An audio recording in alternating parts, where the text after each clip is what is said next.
dancing like they up in disco. You niggas in fist pump, you stay up and dip low. You niggas stay up and get low. Heard you way up in Frisco, and you say what the heck so. Every player gets snipped now. Acting gay up in Cisco.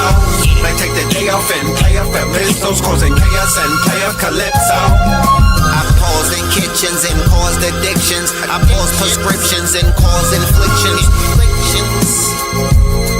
Lil Bixby playing in stores and Brixton on the dark web. You gotta pause every doors, cause encryption. Tesla engines, pause the pistons. I seen every floor I leave sore and listing. For that action, they sponsored the Bronson. They was hooked on that shit like Johnson and Johnson. That freeway, Ricky Ross, straight out of Compton, straight out of Bompton. Red on blue, violence in the land.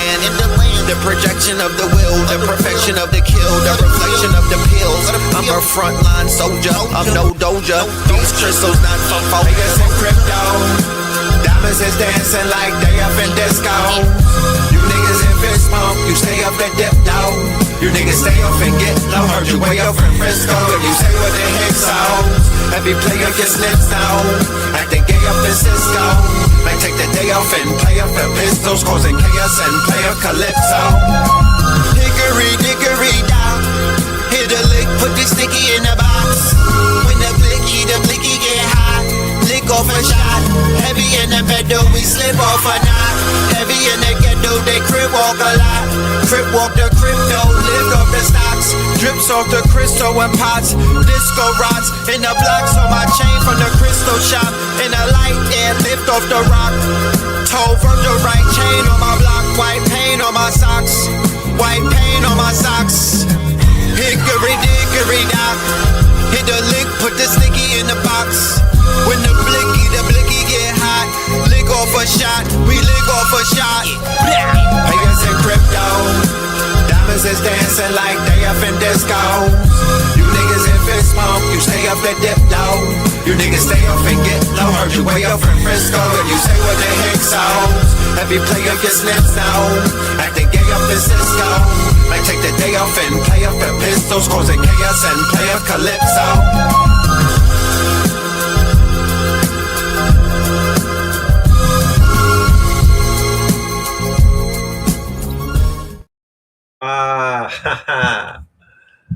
Was Bad Bunny acting gay off in Cisco? Yo, shout out to the family. Peace to you and yours. Peace to you and yours. Welcome back to Sacrilegious Sundays. Know the ledger. You are now rocking with the best. Yes, this is your host for the evening, Brother Red Pillar. In the dark, you know what I'm talking about? In the dark, after dark, you know what I mean? After dark, we're in the building.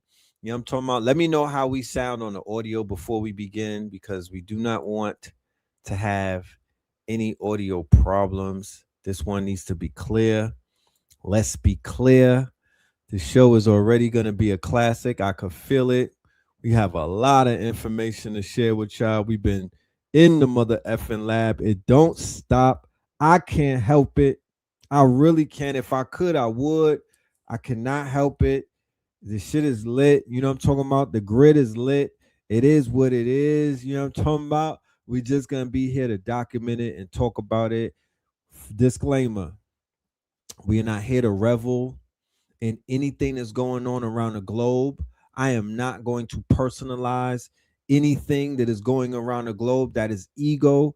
I went to the jungles to deal with my ego, so I'm not going to interject my ego into shit that's going on around the world. However, what I will do and what I am going to do is I'm going to point out some history and some historical references, and then I will point out what is going on around the world, and I'll let everyone in the audience come to a conclusion. Let's just do it like that. I'm going to remove myself from anything because, you know, that's not what this is about. This is about highlighting what is going on around the world and then using historical references to tie, right?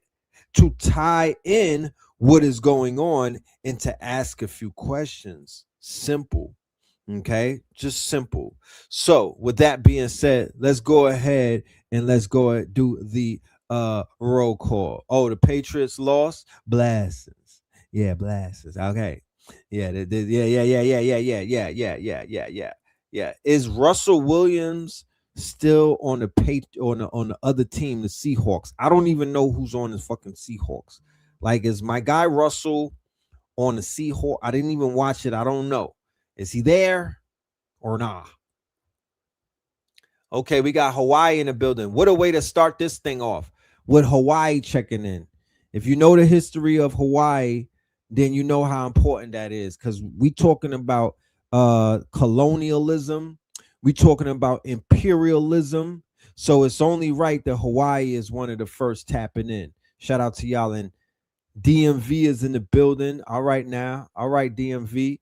Okay, Minnesota. Cold in Minnesota. Cold. They still got ice out there? Is it cold in Minnesota? Let me know. Oh, they got it's a Caucasoid throwing the pigskin in over there in the Seahawks. And all right. It's the Seattle, Washington. Okay, whatever. All right. Okay. Shout out to Sierra. Modesto, California. We got Decatur, where it's greater, all data. San Jose. We got Cali. We got Bangkok in the building. We got Ohio up in this thing. We got Cali up in this thing. Said Russell been going, my boy. I be mixing things up. You know what I'm saying? H-Town, West Charlotte. That show you how much it just show you how much I pay attention to this sports shit. You feel me? Charlestown in the building. Charlotte in the building. Yeah, Nigeria in the building. What's poppin', Nigeria? San Antonio. We got Melbourne. We have the Carolinas. Where they finer. Shout out to the Carolina. We're in designer. Nashville, Tennessee. Cashville, Tennessee. Huh? We talking about Hashville, Tennessee. Cleveland in the building. DMZ and Belize out this thing. Gainesville, Rome. How many of y'all ready to travel with the God? I'm ready to go. I'm ready to get up and go. I just don't know where I'm going to go yet. But I'm definitely ready to travel. In the next trip, I can't be by myself. I can't do it alone. I did it time, and I made it out with the skin of my teeth. You know what I mean? I made it out. I'm so glad that I made it out, but next time around, I'm gonna need some motherfucking assistance. Greenville, South Carolina, Delaware, AZ, Nashville. We got the 6 up in this thing. Belize is up in this thing. I think the next trip we might do the Caribbean. We might go do the Caribbean, and then we're gonna find our way around I don't know, maybe I don't know. We gonna do our show speed shit. We're gonna pop up in Africa. I just don't know how soon that's gonna be. You feel me? Because at the 14, 15-hour flights, I gotta get mentally ready for that. I'm not there right now. I'm dead ass. I might take a boat to the islands. I'm not ready for the planes. Hartford in the building. We got Ireland in the building. Mississippi in the building. Oh, Canada. I don't even know how to pronounce that, respectfully. I don't want to chop it up. Antonio, Texas. Shout out to you. Shout out to you. You know, if you on the islands, give me a shout out. Let me know what's popping. You know, I'm bringing company with me. You smell me? I'm bringing my people with me. I'm not coming alone, but we coming to work. We coming to activate the grids. We not coming to play no games. We coming to work. If we touch down, shit might start moving around. That's all I'm saying. We coming to work though. So wherever y'all at, if it needs that work, we coming with the work. We not coming for vacation and all of that. We'll get a tan and shit. We'll get a tan, you know. We'll just take our clothes, take our shirts off. We'll jump in the water and get a tan. It's not about that. It's about activating the grid. It's about activating the grid, charging up the ley lines, and doing a little bit of Indiana Jones. You know what I'm saying? Doing a little bit of doing a little bit of digging and whatnot, digging up some mysteries. You know? Okay, so Blue predicted the Seahawks. Shout out to Blue. I think we're gonna have Blue on Melanin Monday because he had an event today. So I know he didn't do the Pope Pablo Mineral Ministries. He was talking somewhere in Atlanta at a vegan event. So shout out to the Farmy, shout out to Blue H Factor and all of the work that they're doing with this indoor farming. I know that they've been committed and they're locked in. You know what I'm talking about? You waiting on the Cali tour, the Cali Coast. Yeah, we talked about that. We definitely talked about the Cali Coast, the Khalifa Coast. That, my friend, is definitely something that I is going to entertain because Cali leads you into Mexico, and Mexico has been calling me, and I might have to answer the call. Mexico has been calling me real, real heavy, real heavy. So I'll let y'all know what's going on with that. But without any further ado, ladies and gentlemen, let's get right into it. I don't want to hold y'all. We got a lot going on tonight. We're gonna cover a lot of ground and stuff. Let's set it off with OB, the original Black God. Let's set it off with the God. You know what I mean? Let's get this shit clear. The movie Gangs of New York is just about some white beef from the 5 Points? No. It is showing you an occupation in real time. Long before those boats ever arrived, the Lenape, the Choctaw, the Chickasaw, the Cherokee, the Seminole, the Mohawk, the Narragansett, and the Washita, who were the original Moorish tribes, were right here ruling and defending their own land with Aladial sovereignty. Look at the walls. That is not set design. It is documentation. DiCaprio walks past framed indigenous Moors clueless to the fezzes, turbans, and liberty caps. Those images are there to tell you that. So-called black people were already established in New York long before the manufactured white origin story ever got. In fact, the name New York itself traces back to York, a Moorish indigenous black man whose role in early America gets deliberately minimized. He was a guide, pathfinder, and diplomat, leading Europeans through forests and territories they did not know how to survive in. There are statues of York today, most notably in Portland, Oregon, and Washington Park. Standing tall is a rare public commemoration of an indigenous black man who shaped American geography before the corporate rewrite. Now look at Tammany Hall. That was not politics, that was an occupation headquarters. The name itself comes from Tamanend, the Lenape chief, literally tan man in a hat, a direct reference to the Moorish fez. The name Manhattan itself is Tai Tamanend, tan man in a hat. Look at the first city hall, the 44 Union Square. That symbol at the top is the Lenape Moorish fez stamped into stone, marking the Moorish origin of the ground the whole corrupt system was built on. Boss Tweed ran New York like a captured city, robbing it through ballots, debt, and legal paperwork instead of open warfare. Tweed was described as the most corrupt man on earth, a killer whose methods and science were later studied and adopted by Hitler and Nazi Germany. This history is so sensitive that if you mention Boss Tweed or Tammany Hall to a lawyer today, they will shut up. I need y'all to go and research Tammany Hall, Boss Tweed, and if you can, go and watch Gangs of New York with a new eye, right? We're going to start in America and we're going to dial it back. But I'm here to show you that a lot of shit going on, it all is tied in together.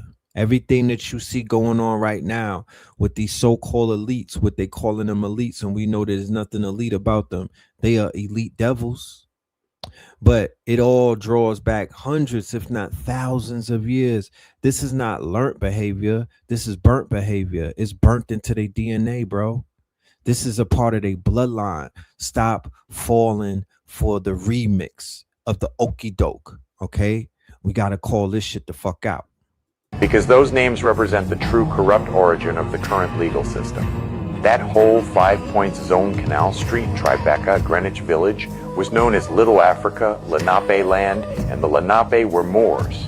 When the Bowery Boys occupied the entrance to Broadway on Wall Street, specifically to terrorize the original Moors out of their territory.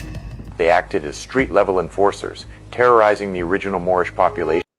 This is where you get the police from, okay? This is where you get the police from. This is where you get the fire department from. You feel me? What do they call them? The Jolly Rollers or something? This is where they come out of. Until they could be reclassified as Indian, Negro, or contraband to strip the original inhabitants of their international standing and steal their allodial land titles, to box us into the 14th Amendment slave status and facilitate the takeover of our estates. The Lenape were Moors, and they were already living, organizing, and owning the land long before the immigrant influx. The very trails they used for travel became Broadway, and their underground trails were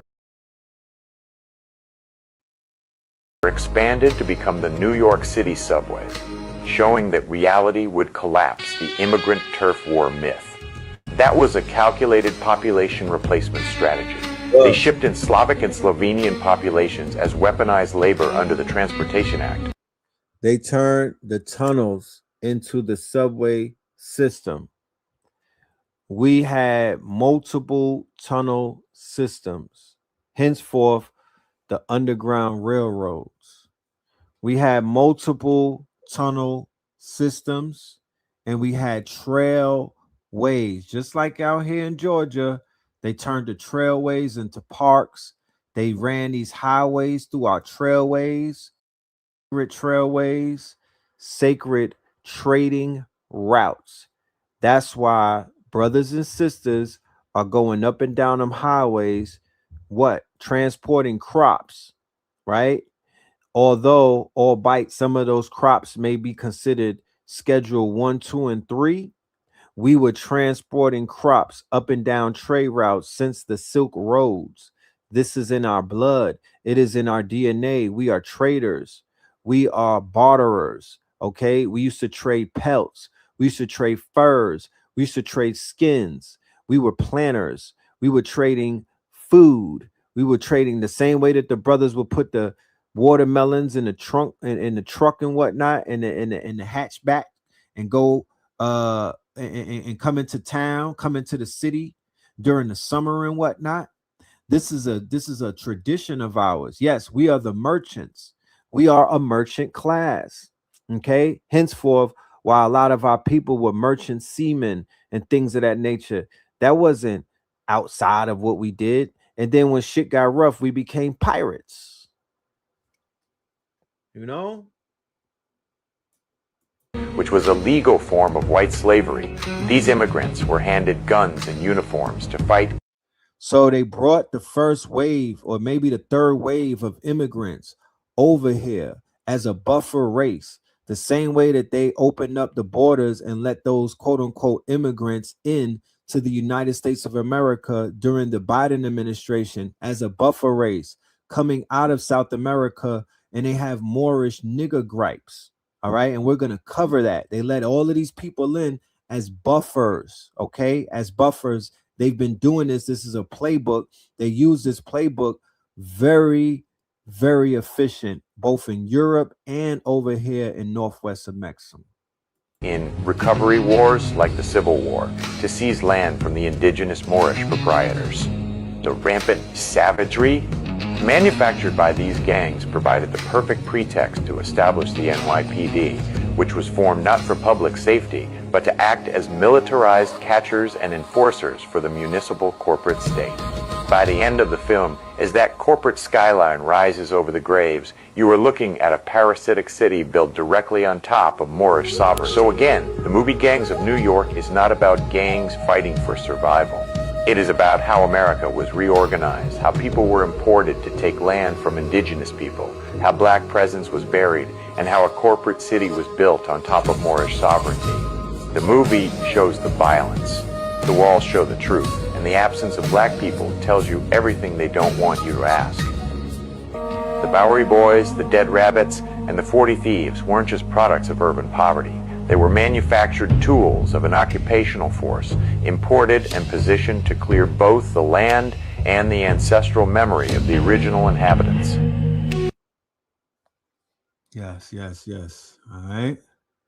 So we just want to make sense of some things, and we want to keep it moving, right? We want to keep it moving.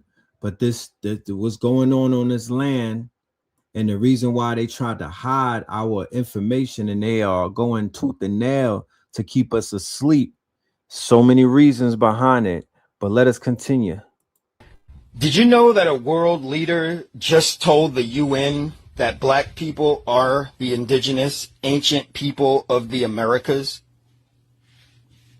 Colombia's president, Gustavo Petro, stood before the United Nations and said this: "Solo los pueblos negros de Aqua, ancestral de Aqua, de más de 20,000 años de antigüedad." That means only the black people from here, ancestral to here, over 200,000 years. Now think about it. He didn't say black Americans came here. He said black people are from here, the original people, the indigenous population of the Americas, going back tens of thousands of years. You might wonder to yourself, why did he say this? Well, he used this fact to call for una gran reparación colectiva histórica. He meant, in English, a massive historical reparations movement for black people of the Americas, not just because of slavery, but because black people are foundational to the land. So ask yourself, why isn't the U.S. media talking about this? Why did Colombia's president say it at the UN in front of the world, but our own country won't? If your history has been erased, it's time to reclaim it. Share this video so more people can hear the truth.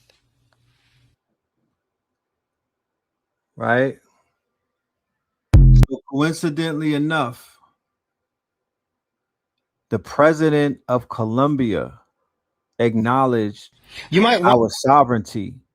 The president of the same country that I was in went to the UN and was acknowledging our sovereignty. However, when I was in Colombia, the sovereignty of the melanated people, it wasn't, I didn't feel it. I didn't see the love. I didn't feel that type of love. Maybe I was on the wrong side of Colombia, but I didn't see that. You know what I mean? So that's interesting. But let us continue. Residents of the question strikes at the core of the primordial truth that the archons have spent a millennium trying to hide.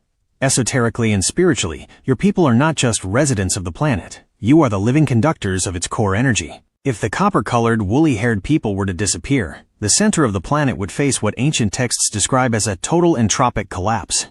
Here is why, from the perspective of the pleroma and the cosmic blueprint. 1.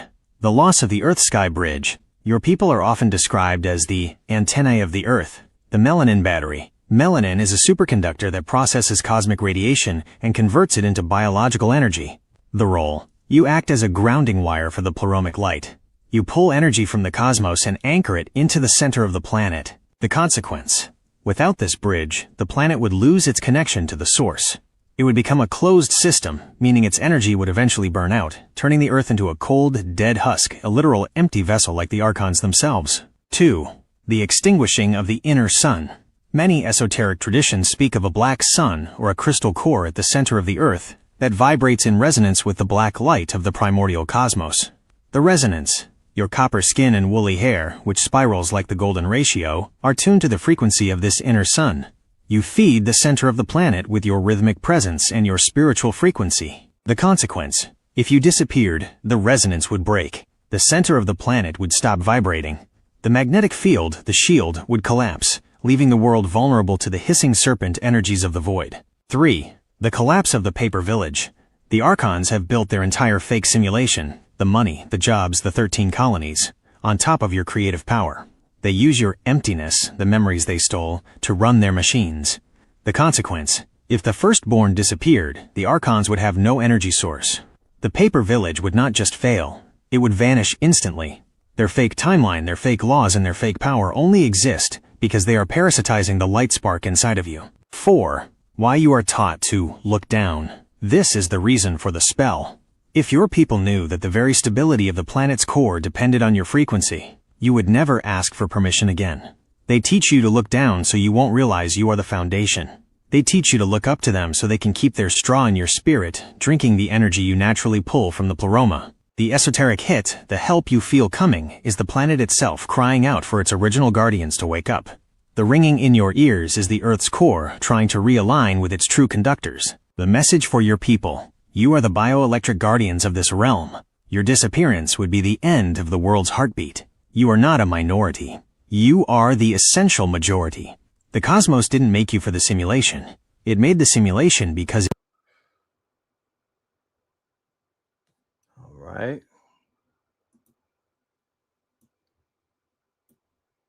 Inquisition was about black people. Let's talk about the appearance of the people who were persecuted. Who were these Jews being so brutally targeted? Were they the pale-skinned people depicted in modern media? Let's look at what contemporary European writers and historians said. The 17th century Spanish Benedictine monk and historian Fray Prudencio de Sandoval made a direct connection in 1606. He wrote, "In the descendants of Jews remain and continue the bad inclinations of their ancient ingratitude and failed beliefs, as in blacks the inseparable accident of their negritude. For if 1,000 times they are with white women, their children are born with the dark skin of their parents." He's explicitly stating Jewish descendants, even when mixing with white women, produce dark-skinned children, linking Jewish lineage to inherent blackness. This wasn't an isolated view. Francisco Machado, in 1541, linked Jews and blacks through their innate undesirability. A long European tradition, as Tudor Parfit outlines in Black Jews in Africa and the Americas, maintained that Jews were not only metaphorically black, seen as diabolical and evil, but also literally black. Even as far back as 1130, a critic of Pope Anacletus II, who was himself of Jewish descent, described him as dark and pale, more like a Jew or an Arab than a Christian. Sir William Brereton, an English parliamentarian, visiting a Sephardi synagogue in Amsterdam in the 1600s, a hub for Jews who had fled the Iberian Inquisitions, noted that the Jews he encountered there were very dark-skinned and lascivious. They were most black. And in 1714, the French writer François-Maximilien Misson confirmed the prevailing understanding. The general supposition was that Jews were black, although only Portuguese Jews started off black. "'Tis also a vulgar error," he wrote, "that the Jews are all black, for this is only true of the Portuguese, who, marrying always among one another, beget children like themselves, and consequently the swarthiness of their complexion is entailed upon their whole race, even in the northern regions." The swarthiness of their complexion. He's describing a people known for their dark skin, specifically the Portuguese Jews, the very ones targeted by the Inquisition. Your family and friends will call you a liar for knowing this truth, so I have forged an arsenal of the 10 most irrefutable proofs the Israelites are black. Comment facts to get your copy now, or click the link. Shout out to Tazariak.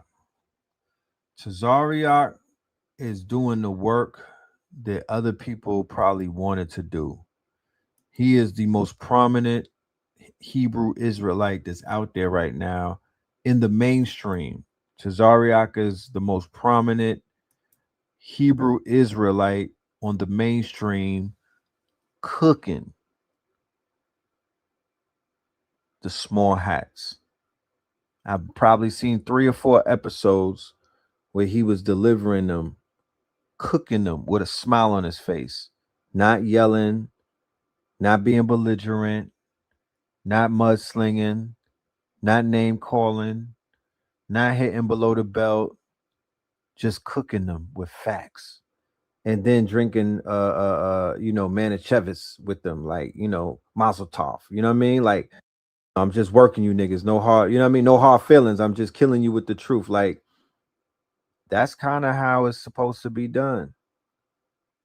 He's definitely keeping the lights on for the Israelites. They should send that nigga $1 a day. All camps. Real talk. You should be sending to Zariak like $1 a day to his Cash App. You know what I'm talking about?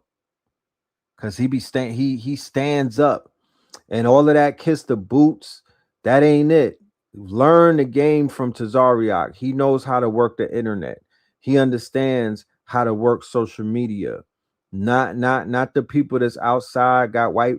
That's old school. That's not how it works anymore. Y'all gotta level up. Y'all have to upgrade. That shit is gonna get you put on the ICE hit list. You feel me? All of that kiss the boots and y'all yelling at people. No, Tazariak kind of killed that whole entire demonstration. He got to upgrade to where he's at. Y'all got to study, get in the books, and don't be emotional. Killing people with facts. You'll learn a lot. Any debaters out there, you'll learn a lot watching how Tazariak is moving in the rooms with these rabbis and everybody that he's serving with the truth. I just wanted to put that out there. Let's continue. Some of the first to breed with their slaves. So of course, when the white boys talk about the Moors, they're gonna shit on them. You know what I mean? So I'm not gonna be biased. I'm gonna show everything. So here we go. Let's talk about who the Moors really are. Much of their history has been whitewashed by others and by themselves. A Moor is a very broad term. It is a group of groups. Not only were they whitewashed in the art, they also whitewashed themselves. They were some of the first to breed with their slaves. They were the black Huguenots in France. They were obviously the Moors of Spain and Portugal, but also the Sephardim. They were the black British, who Marcus Garvey descended from, and they were the black Habsburgs of the Holy Roman Empire. It's important to remember that Rome is Edom. Japheth and Edom crossbred to make Rome. Here's the genealogy. And Edom or Esau was ruddy, just like King David. Ruddy means red-brown or copper-colored. There was never really a fall of Granada. It was a transition into recessive Moorish rulership. The royalty was inbred so they could be more easily controlled. Even the Rothschilds are just recessive Moors controlled by their so-called black masters. And it wasn't just Europe, it was the Americas as well. They brought millions of these clones or slaves throughout the world. Millions. The biggest slave port was Charleston, known as the Jerusalem of American slavery. Charles, as we know, King Charles was a nigga. Charleston was named after King Charles, aka the Black Boy, the Moorish king. The 1670 Virginia Act prohibited Aboriginals from buying Christians. Christians were white slaves being sold by Moors. Black nobility and the black popes get their origins from the Moors. The Black Dutch streamlined the slave trade. It is said most slavery was through Brazil and was conducted by Moors, aka Moorish. That's why Jan Jansoen was the founding father of New Amsterdam, aka New York. Moorish Europe worked together in Barbados to displace American Aboriginals, commonly mislabeled slaves. In terms of modern Moorish rhetoric, most have to start with Noble Drew Ali. Ali was a quasi-Islamist, although this... We can't do the Noble Drew Ali slander on this channel. Can't do the slander on this channel. However, my $1 million question to all of the people that be like, yo, the Moors is in the background. Where they at in the Epstein files? Why they where are they at in the Epstein? Where I need them to show up somewhere. Have y'all seen melanated people in rulership positions? Have y'all seen melanated Moors in the Epstein files, or like when you went skiing in the Aspens? Where they hiding these niggas real good? Where they at? Where's this secret class of rulership? I would love to know. Even though I would say that they breeded them out, you know what I mean? And I've brought to you the example of how they get breaded out, because I use Drake as an example, and his child looks like he's a recessive, but his father, because Drake literally could have been an amalgamated Moor living all the way back in Al-Andalus. They looked like him. I don't see the paintings and whatnot. They must have hid the depictions, but literally, Drake's mother is a Sephardic Jew mixed with her father. The father is like, you know, he would be considered of American stock, right? And then they created him, which is a light-skinned man. And then he breeded with a woman who created a blonde-haired child. So in these families in Europe and whatnot, there's a lot of these people walking around with blonde hair, like in Argentina and other places, but they've basically 1 or 2 generations bred out. That's a quick fucking breed out. You know what I mean? Like the melanin gets erased that quick. God damn. But yeah, I guess I don't, you know what I mean? Where? I just need to see them. Show me some niggas on a beach somewhere. I just need to see a group of niggas that look like they running shit. I haven't seen it. Jesuit reports and the Spanish royal letters of the 1500s are the smoking guns that prove the 108-year war was fought by black indigenous Hebrews long before the Siberian or African slave labels were manufactured. These documents contain the eyewitness accounts that the Smithsonian and the Bering Strait theorist had to bury to finalize the paper genocide. 1. The Black Kings of the Southeast, 1560 to 1570. Spanish Jesuit missionaries, such as Father Juan Rogel, sent detailed reports back to Spain describing the nations along the Florida and Georgia coasts, Guale and Santa Elena. The description: they described the local rulers as black kings with stature like giants, echoing the reports from William Penn about the tall stature and Moorish color of the indigenous people. The sovereignty: these were not runaways, they were established monarchs with complex court systems and massive agricultural estates. The purification: the Jesuits were shocked to find these black indigenous nations practicing great fasting and purification rituals that mirrored the Hebrew Day of Atonement, Yom Kippur. They performed ritual washings in the rivers and observed lunar cycles for their planting seasons, just as the ancient Israelites did. 2. The 1526 Gualdape Code, a Black Victory. The success of the San Miguel de Gualdape revolt was so complete that Spain abandoned the entire region for decades. The alliance, the revolt, was successful because the... So, I'm just showing you, before we get into anything, the proof of melanated people, right? All bite what they taught all of us in school. I got lied to, you got lied to, we got lied to. So somebody was hiding the truth from us. I'm just establishing all of this history, so when I show you the regions that are underwater, you understand what the fuck happened and why it's happening, and you could put a historical reference to it. Keep in mind, this is about the great estate being underwater. So I'm showing you, right? I'm showing you where the great estate is, right? Who was the inhabitants of this great estate, right? And what actually happened to them. So when you see the floods and when you see this water, when you see all of the destruction taking place, you can understand truly what it is that you're looking at. That's what this is right here. This is establishing the history or the historical context as to what's taking place right now to this day. Church didn't like the Moors, so they rejected the Old Testament. They whitewashed biblical imagery, legalized slavery, and kicked off the Renaissance. Martin Luther didn't like the Catholic Church, so he started the Lutheran Church. The Lutheran Church supported chattel slavery. Then Calvin didn't like the Lutherans, so he started the Reformed Church. The Reformed Church also supported chattel slavery. Henry VIII didn't like being denied a Catholic marriage, so he started the Anglican Church.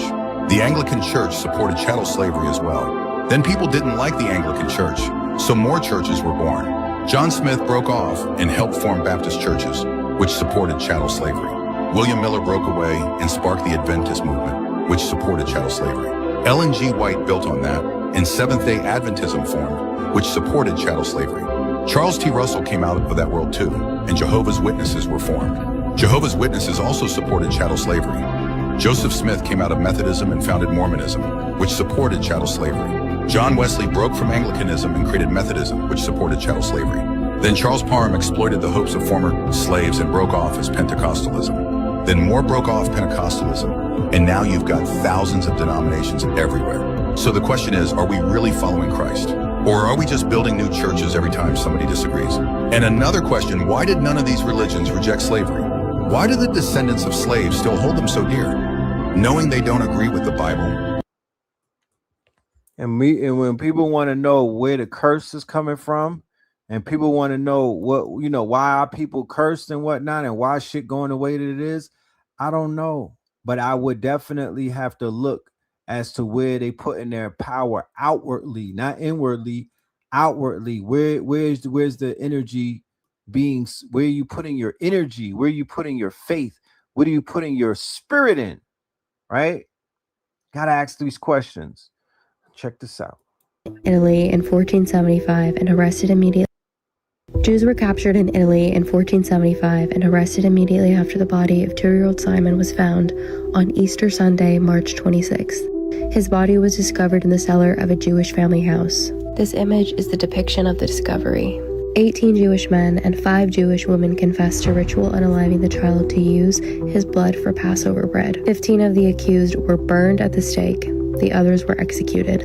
What occurred was a blood libel, and blood libels often claim that Jews require human blood for the baking of matzos, an unleavened flatbread which is eaten during Passover. Earlier versions of blood libel accused Jews of ritually reenacting the crucifixion, and the accusations often assert that the blood of Christian children is especially coveted. Today they say it was all made up because of anti-Semitism. I guess the reason they were expelled from over 100 other locations around the world is because of anti-Semitism. Makes sense. But of course, none of that is true. It's just anti-Semitism, and it was all made up, and this was just for educational purposes. Cough, cough. My question is, why would this be depicted in several different time periods by several different types of people? So those are the synagogue of Satan, right? We need to be clear about that. These are Epstein's people. Let's continue. Because they had superior technology. The Spanish beat the Aztec because they had superior technology and the backing of indigenous tribes who didn't like sacrifice. Except neither of those things are true. Let's get into it. Now, did the Spanish have better technology? Absolutely. They had cannons, they had horses, they had better armor. Well, they had better armor, yeah, and they didn't wear it because it's Mexico, filled with deserts and swamps. When it comes to cannons and rifles, you need ammunition. And guess what they ran out of? Well, they had horses, right? Yeah, and half those horses were taken out in a single night as the Spanish were retreating. Okay, but they still managed to win a bunch of battles, right? No, they lost literally every single battle. I'm gonna quote Bernal Diaz de Castillo. He was one of Hernan Cortez's captains. Even if each one of us killed 1,000 of them, we would still lose because they are endless. And that wasn't an inaccurate number. If they wanted to win the war, they would have had to gone Lubu Dynasty warrior style on the Aztec. Now let's get to the one I'm hearing a lot lately. Other tribes rose up and joined the Spanish because they were tired of Aztec sacrifice. That's a good point, if it wasn't so easily disproven. Google, did the Tlaxcalan sacrifice people?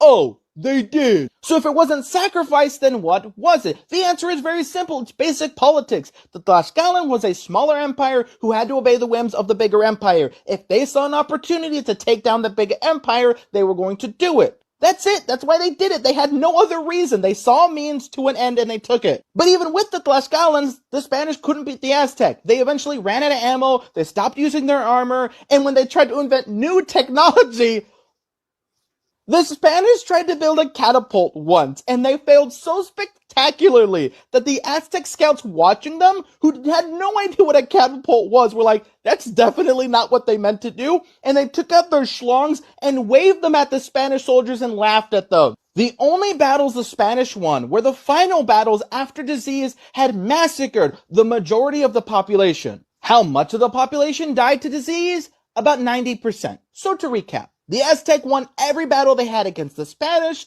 Spaniards spread disease because they were stinky and killed 90% of the Aztec population, and then the Spanish won. And in case you're wondering, yes, the Tlaxcalan also suffered and died to the disease, and after the battles were won, they were not given their freedom and they were immediately turned into slaves by the Spanish. And that's the video. Hope you enjoyed it, and have a magical day, everyone.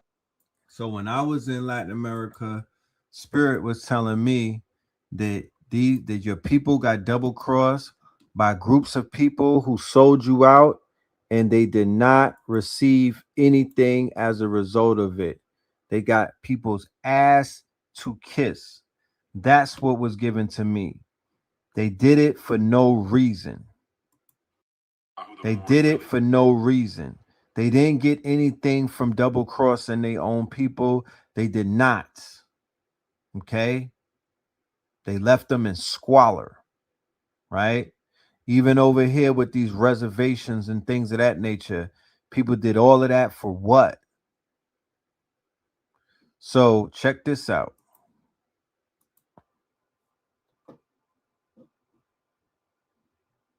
رئيس أمريكا الذي قتل الهنود الحمر والذي قتل أيضا المسلمين لأن وأصحاب البلاد هناك كانوا مسلمين. They killed the Moors, they killed the Muslims, they came over here and committed the Crusades on this land.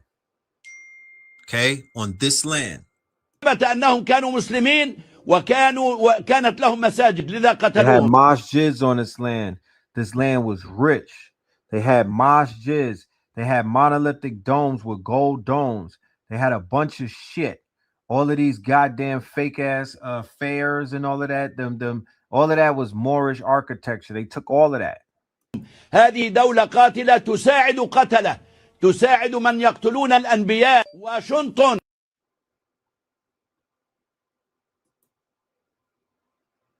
George Washington killed Native Americans because they were Muslims who had mosques. All you got to do is read the journals, my man. They write everything down. All you got to do is read the journals. Okay? Because people don't even realize who they are and what this thing really is about.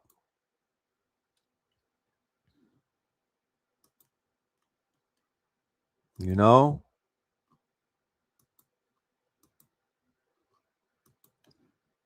Yeah, a little reading never hurt. Let me see, what did that say in the brackets? Let's check that out. Let's see what the brackets was saying.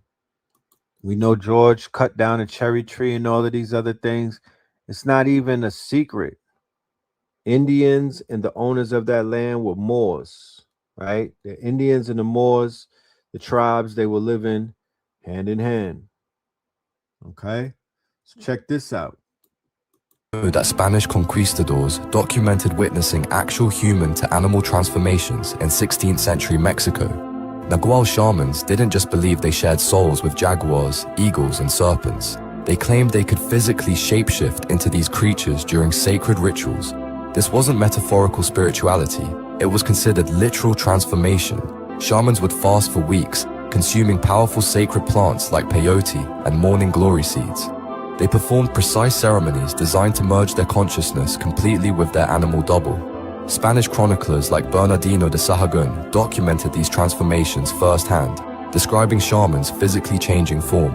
Archaeological evidence supports these accounts, with countless jaguar-human hybrid sculptures found throughout Mesoamerica. The Spanish were so disturbed by what they witnessed, they banned these practices entirely. What the conquistadors dismissed as primitive superstition may have been sophisticated spiritual technology. These weren't simple beliefs, but complex systems for altering human consciousness and physical reality itself. Right. So we know that these people came over here with their Bibles and preaching the word of Jesus, right? They came amongst groups of people who are highly intelligent, highly mystical, highly spiritual, right? And what did they do? They commenced to genocide and Holocaust, put them to flames, turn them into ash, burn them at the stake.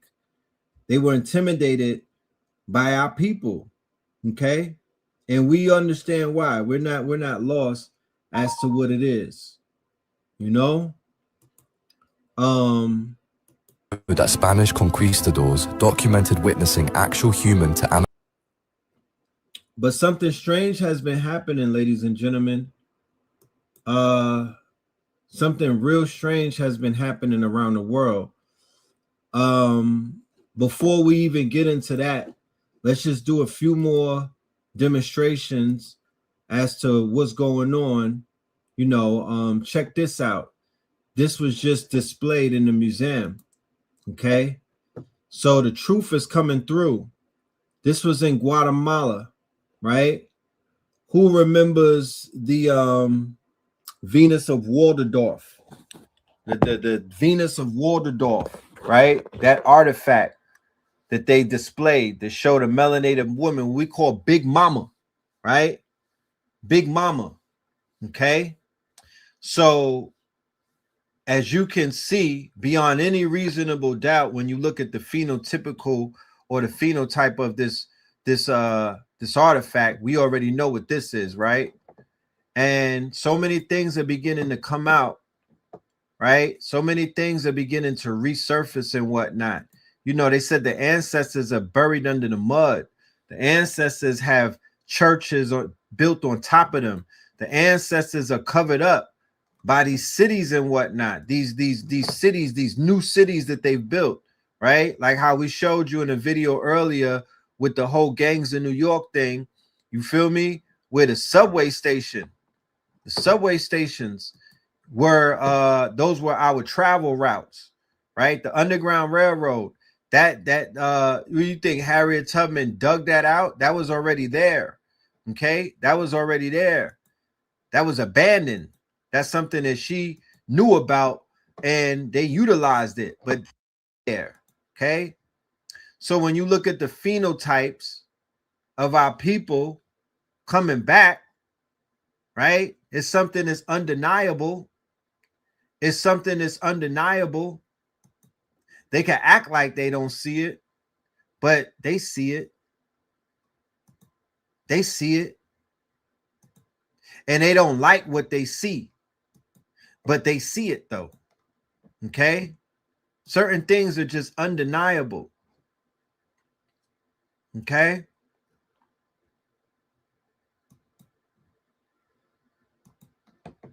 And the lies and all of the deceit is being washed away, is drowning, it's coming to a close. Then people know that their time is up. And when I say the time, what I mean is that they bought themselves time by lying. You know, you ever been in a relationship or you ever been with somebody and they buy time by lying and shit? You know, they supposed to have been packed up. You supposed to have been got rid of them, but they just buy time by telling fibs and lying and being mischievous and sending you on all type of missions and whatnot. You know, one thing about the ancestors is that they're going to keep coming back. You feel me? We don't die, we multiply. One thing about our people, though, no matter how much firewalls they put up to stop us from reincarnating, they can't stop it. We're going to find a way through. We're going to keep coming back because the planet and whatnot, they need retribution. You feel me? They need somebody their story and whatnot. Like the ancestors can't sleep. The rise of the sleeping giants and whatnot. You can't keep us asleep for long. I don't want to discredit anybody's story.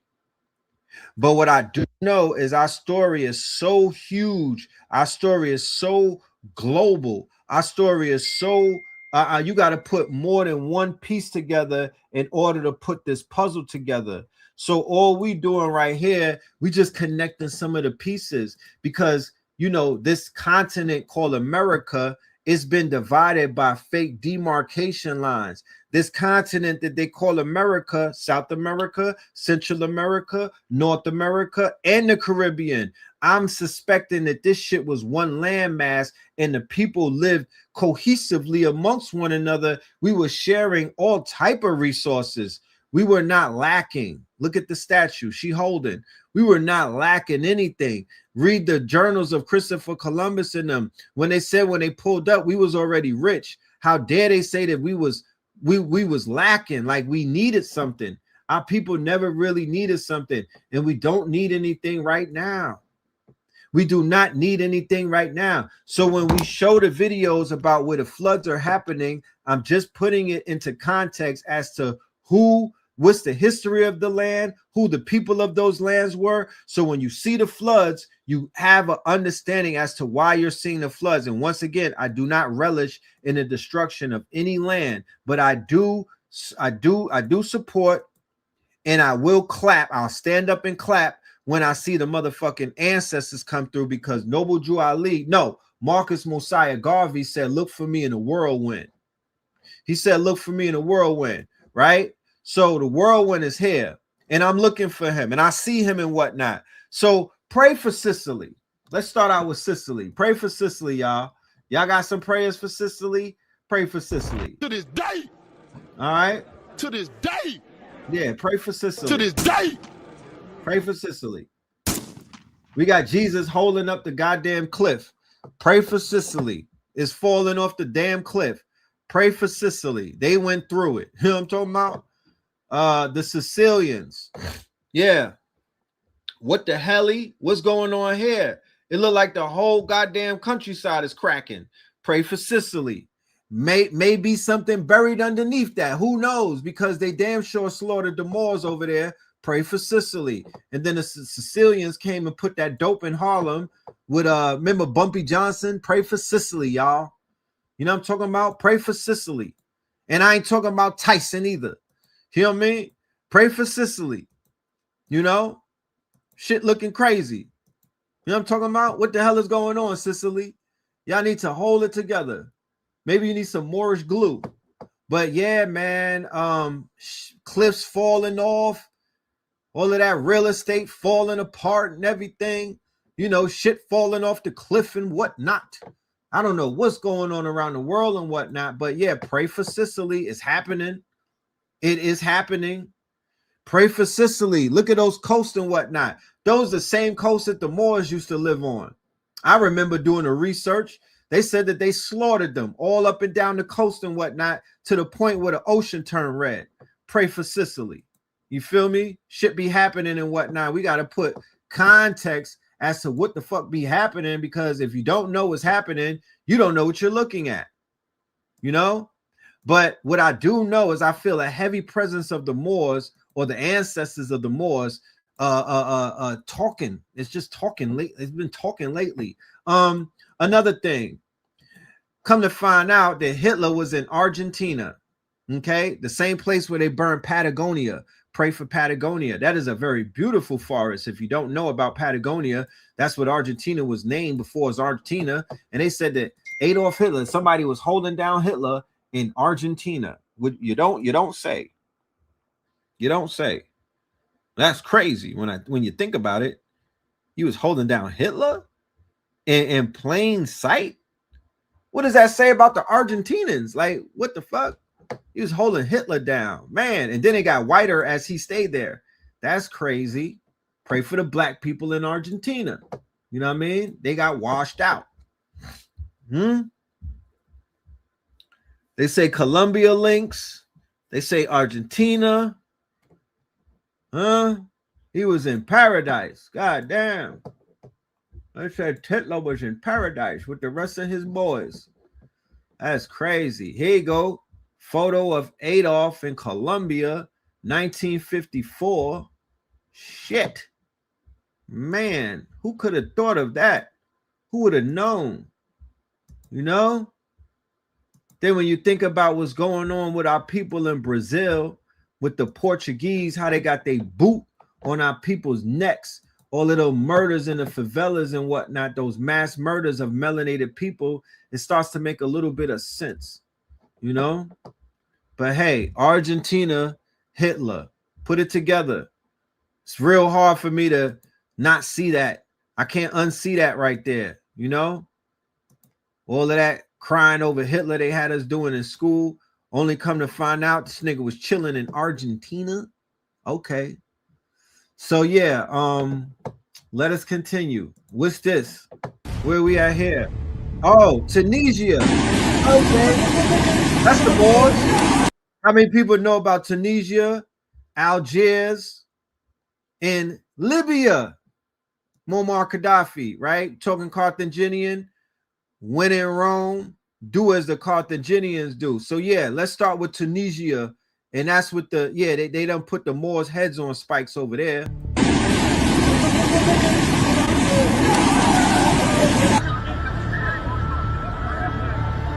You know what unseasonal rain is, right? It means that they did not expect it, came out of nowhere. And it's some heavy ass rain. Damn.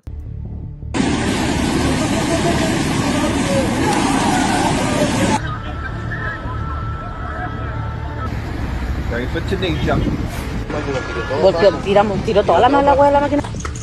Yeah, whatever she said. Chile. Okay, Chile. God damn, Chile. Turkey. Man, all of this Moorish shit go. Turkey. What's going on, Turkey?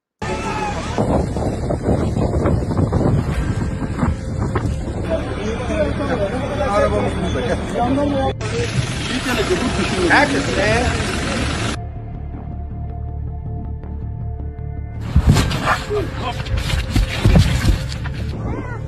Italy. So Harry was a site. Harry. Whoa. Harvey said, "Look for me in the whirlwind, y'all." France. Oh, the bat. Oh, France. Oh, okay. France. Charles Martel. Okay. France. Damn, France. They bringing back the mud floods. Earthquakes, volcanoes going off. Shit waking up, huh? Woo, South Africa. Where the Boers and everything. Where they killed off the Zulu. Where they took down Shaka Zulu. Where that nigga Elon from. Okay. Take that. All right. Let us continue. Shit going crazy. So that's early January.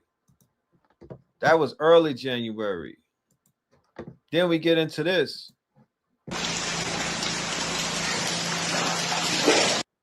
This is February the 4th, Spain, right? Shout out to all of the people from Spain that I met when I was on my trip, my ayahuasca trip in Colombia. Good people. Pray for Spain.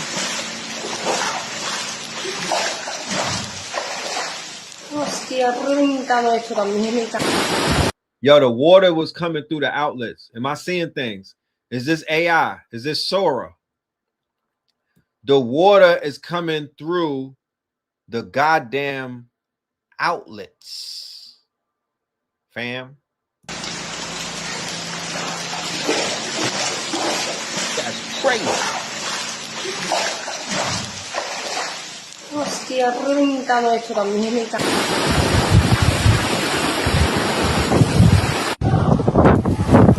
God damn. You gotta know how to swim, my Yo qué sé.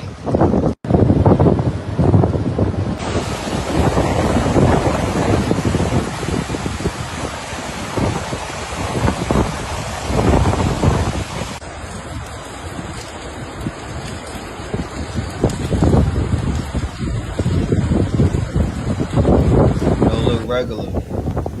It don't look regular. It don't look regular.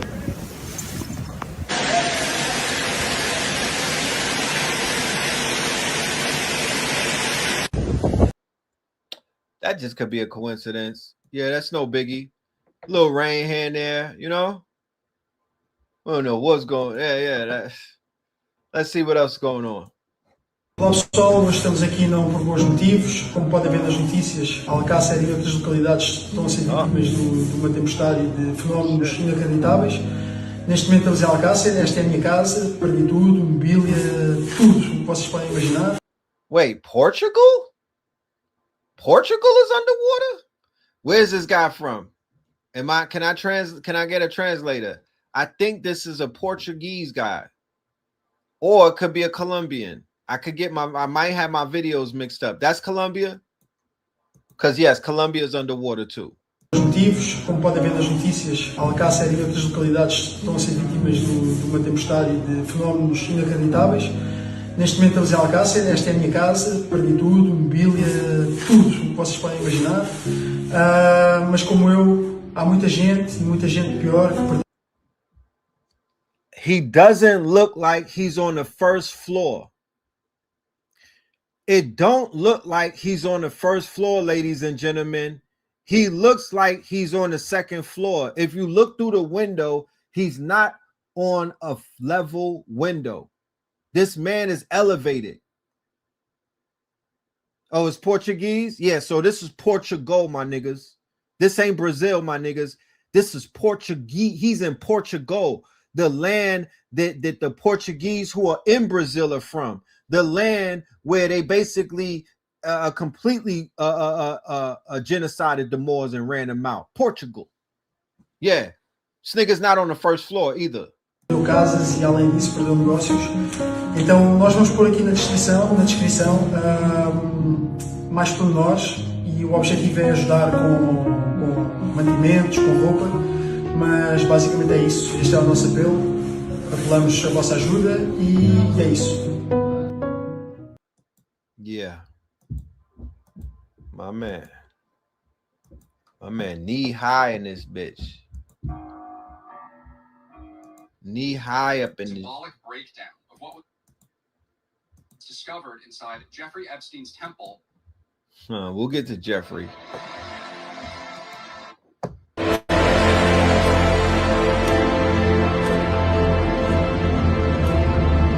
So, the Portuguese are facing multiple storms. This is the second one that hit them, called Leonardo. And then after that, they got hit with something called Marta, right?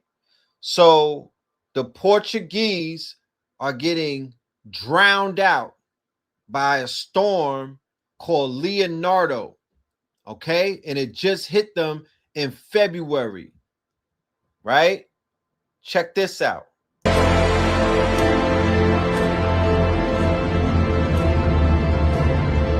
They're calling it a biblical storm. They're calling it a historical biblical storm, and it caught them out of surprise. They did not see this shit coming, and they got another one smacking them as we speak. Oh yeah, this is the warm. This is a warm up. This is the beginning of it.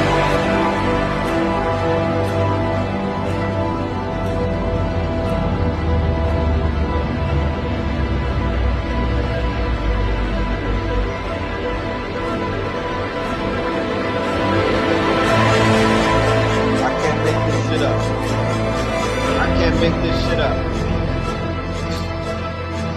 Promise.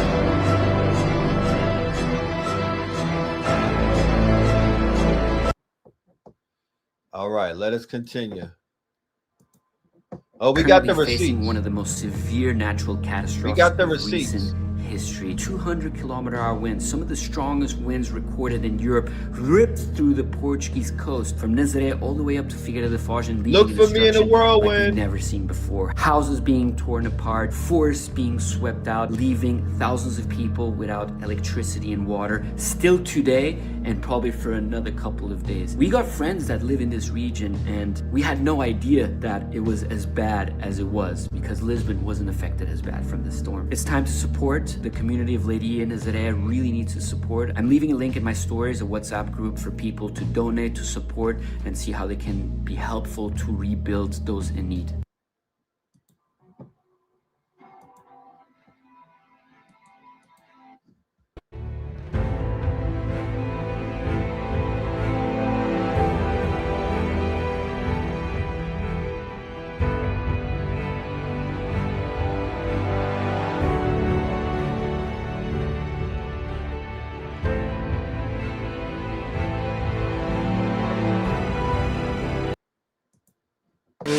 En la costa que no van a hacerse más grande. This is Spain. Look at the tornadoes. Look for me in a whirlwind. This is Spain. They been getting hit. This is December the 28th, my niggas. They been getting hit. They been getting washed. En la costa. The tornadoes. Niggas talking about 3-hour Atlas, another thing. They not talking about these things. Look at what's going on around the world. Que no van a hacerse más grandes. Madre. Imagine you wake up and go on your balcony and light a doobie and look at what the hell and see that shit coming. Shit like, y'all want to talk about niggas was talking about the dragon waking, the Leviathan. Nigga, that shit woke up already. Mía. Qué fuerte. Mira eso, You know, why they keeping everybody occupied with other things. The whole damn world is turning up, drowning in shit. Portugal got hit by Storm Christine, leaving people without house. Still today, no electricity, there's no water, there's no communications in some regions. Very, very sad. Families left without a house. First of all, there was the wind, now it's the heavy rain. We have floodings all over the country right now. All these people where the wind ripped off their roofs currently have a house where there's just water pouring down. The community has really mobilized themselves to help out. It's been beautiful to watch, but that's not enough. We started a GoFundMe page to support the people in need. We have raised 25,000 euros within the last 24 hours. We believe that we can raise even more, that we can support these families to rebuild. There's a lot of people that are not going to have access to governmental funds to rebuild I their spent that houses. in one day. We have the big dream to be able to support those families. He's not dead. Find out Jeffy. Not yet, son. Not yet, son. Relax. We cooking these niggas. Not yet, son. We're going to get to that in a minute, son. Not yet, son. You speeding. The 6 million number comes from the Talmud, and it's Not yet, son. You either.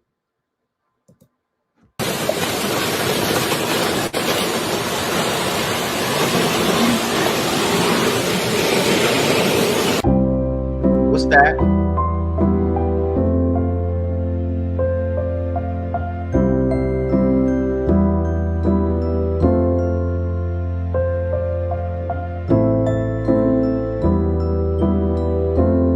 Shout out to Brazil.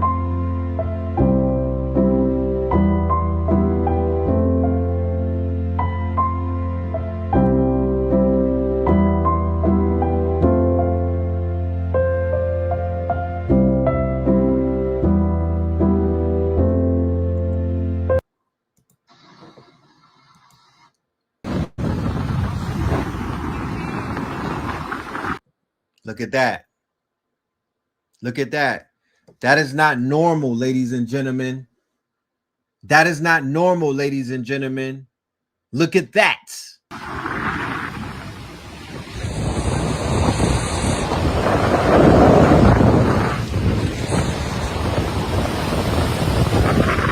want to talk about the ancestors coming from the ocean? You want to talk about the spirit of the end? They're going to give it a scientific name, of course. They're going to come up with all type of shit. They had a motherfucking a doorway opened up in Norway in the sky, and them niggas was like, yeah, that's just a reflection of the Aurora Bora. Nigga, what? They're going to come up with some scientific shit that you don't understand, but please understand what this is. They know what it is. They know what it is when they see it. No, nigga, look for me in the whirlwind. That's the ancestors. What you talking about? Fuck. They know what this shit is. It ain't, and it's not AI.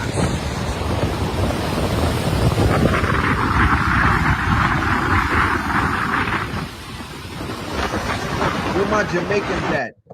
Where the Ross them? Where's Naya Bingy and all of them? Judgment. I need to hear some Capleton. In Nazaré right now in Portugal, in a forest where trees around me haven't just fallen, they've literally snapped clean in half.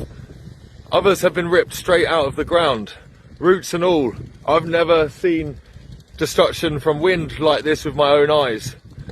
Over the last few days in Portugal, it's been hit by a very violent Atlantic storm.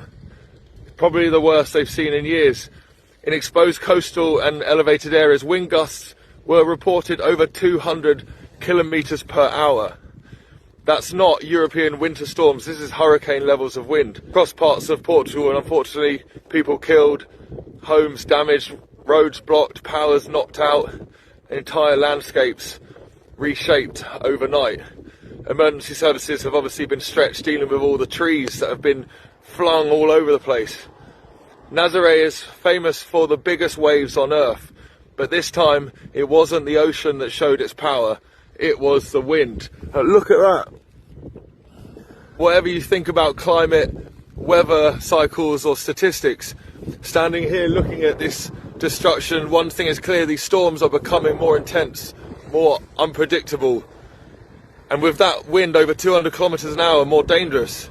My thoughts are with the families affected and those who lost their lives in this storm. They're talking about climate change. They made that shit up. Landslide in Nissimi, Sicily, which started live 2020. Climate change and all of this stupid shit. That's a motherfucking remix. Climate change. Ain't no such thing as climate change. You know what I'm saying? They come up with these terms to hide spiritual, mystical, prophesize motherfucking events. The Great Fall, climate change. Get out of here with that stupid shit. That don't even make you. You are insulting my intelligence. Sicily, which started on January 25, 2026, has gotten a lot worse overnight. The front of the slide has gotten a lot bigger, now stretching several kilometers, and has left homes in neighborhoods like Sant Croce, Trappido, and Via Popolo in a really dangerous position close to the edge. Isn't the goddamn Olympics in Italy right now in Milan? Isn't the Winter Olympics where they just did that ritual in Milan and they got fucking cliffs falling apart? More than 1,060 people were evacuated as a precaution, and many of them spent the night in temporary shelters, including the local Palasport Sports Hall. Schools are still closed. Key access roads, including parts of Provincial Road SB10, are destroyed or impassable, and the mayor has described the situation as dramatic while expressing deep concern over continuing ground movement. Civil protection teams are keeping a close eye on the area because it's been raining a lot, and that's made the plateau really unstable. Drone footage shows entire sections of the hillside torn away, with buildings now hanging on the brink. Home was abandoned for 700 years. Yeah, check this shit out. Now we talking about Italy. Did you know this? Did you know this part? Check it out. Abandoned for 700 years. From 410 AD to 1084 AD. The last emperor dies in 476. Population drops from 1 million to 20,000. Colosseum becomes a cow pasture. Everything is buried, as you see here. Everything buried. Aqueducts broken. Weeds in the forum. No kings, no senate, no legions, all just gone and erased. No invasion records for 5 centuries. No battle maps, no taxes, nothing, just gone. Nomads ride in 1084, find a ghost town, completely abandoned and buried. 700 years, the seat of the greatest empire in history was abandoned and somehow just buried in mud.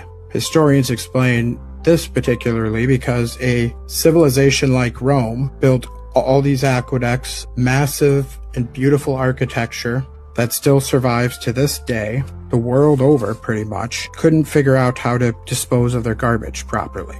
And they just threw it in their streets, and the cultural layers, as it were, stacked up. Does anybody really believe that they couldn't invent a garbage dump or some proper way to dispose of their refuge?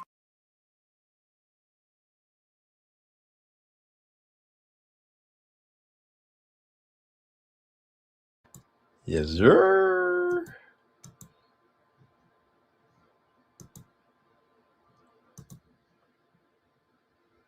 Yes, sir. Let us continue. La situación. Bueno, la situación sigue siendo un estado crítico en lo que tiene que ver con la ribera del río Sinú. Todavía tenemos inundaciones en más o menos 60 veredas, 60 comunidades, desde la central hasta Volador, que es la última comunidad que pertenece a Tierra Alta. So, y'all can hear me? This is Cordoba. If anybody knows the history of Cordoba with the Moors, then you know how far this goes back. This is a Moorish province. This is Cordoba. Okay? This is Cordoba. And it's underwater. Completely underwater. Sigue siendo un estado crítico en lo que tiene que ver con la ribera del río Sinú. Todavía tenemos inundaciones en más o menos 60 veredas, 60 comunidades, desde la central hasta Volador, que es la última comunidad que pertenece a Tierra Alta.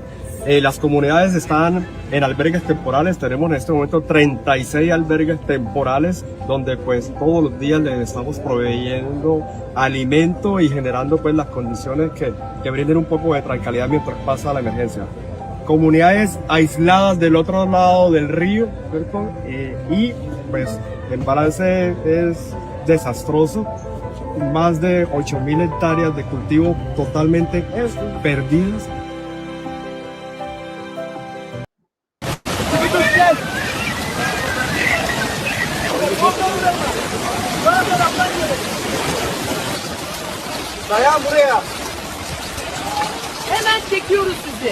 I think that's Colombia.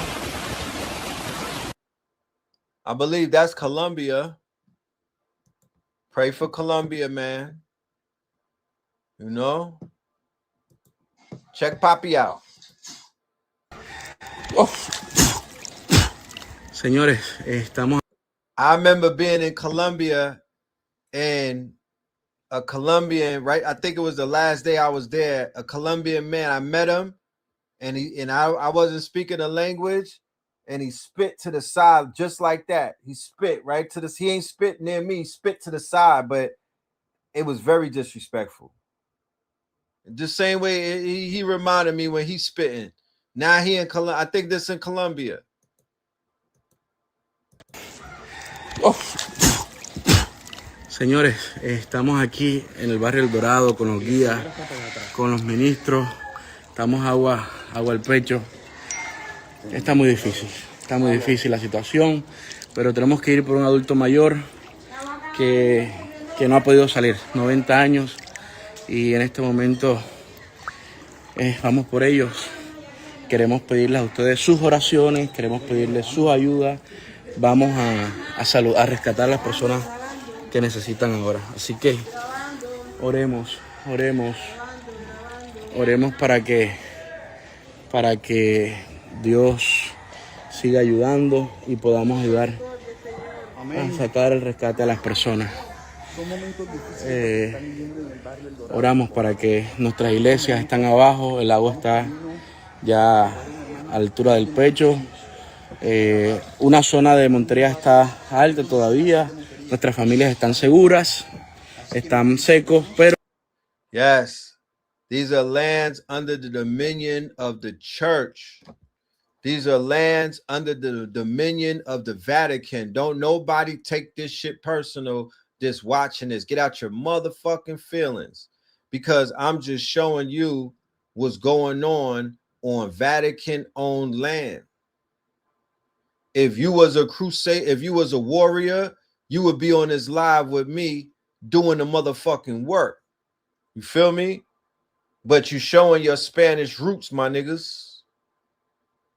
But yeah, this is it right here. This is it right here. Yeah, and you ain't hear the church say nothing. You ain't hear the nigga call an emergency mass or nothing. He ain't say nothing about his people. They ain't even trying to help their people. What's happening with that? What happened to Papa? What happened to Papa? Because they know when they see shit like this, they done read enough of those stolen texts inside the Vatican. They know what the signs, when they see shit like this, they know what's up. This shit hit the whole goddamn motherfucking back to back to back. Damnificados, tratando de ayudar. Si ustedes pueden enviar sus ayudas, si ustedes pueden enviar sus comida, alimentos, creemos que hoy es el día. La iglesia adventista Galilea está abierta, las iglesias adventistas están abiertas aquí en la ciudad para que podamos gestionar estas ayudas. Los chicos vienen atrás, los pastores están ayudando y vamos avanzando en este proceso. Una de nuestras iglesias ya se hundió. Ey, cuidado muchachos, abajo, ¿vieron? Una de las iglesias ya se hundió. Ha perdido todo este lugar. En nuestra iglesia Maranata.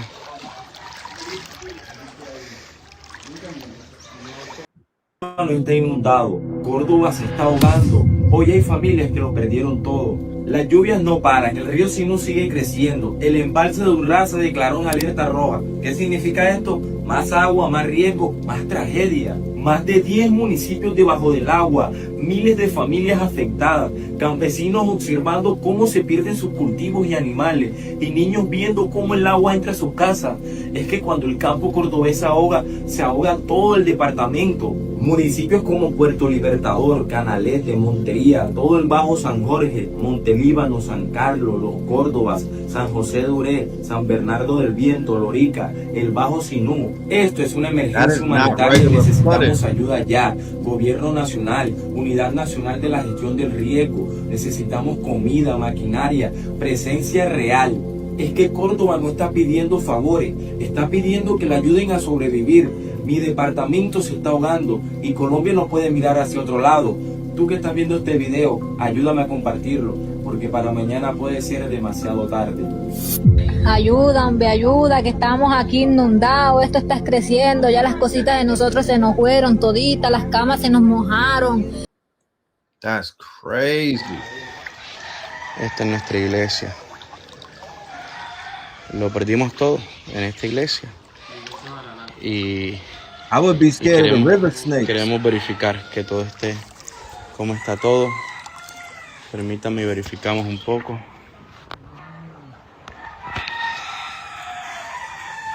You hear them roosters, right?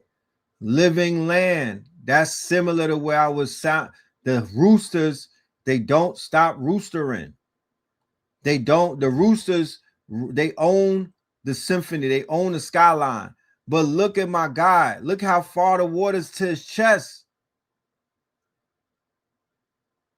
What the hell nigga, I ain't never been in the water is to his chest. That means all of that real estate is gone. All of that real estate is what? I mean, you know, think about mold and everything. You feel me? Like it done destroyed everything. What the hell?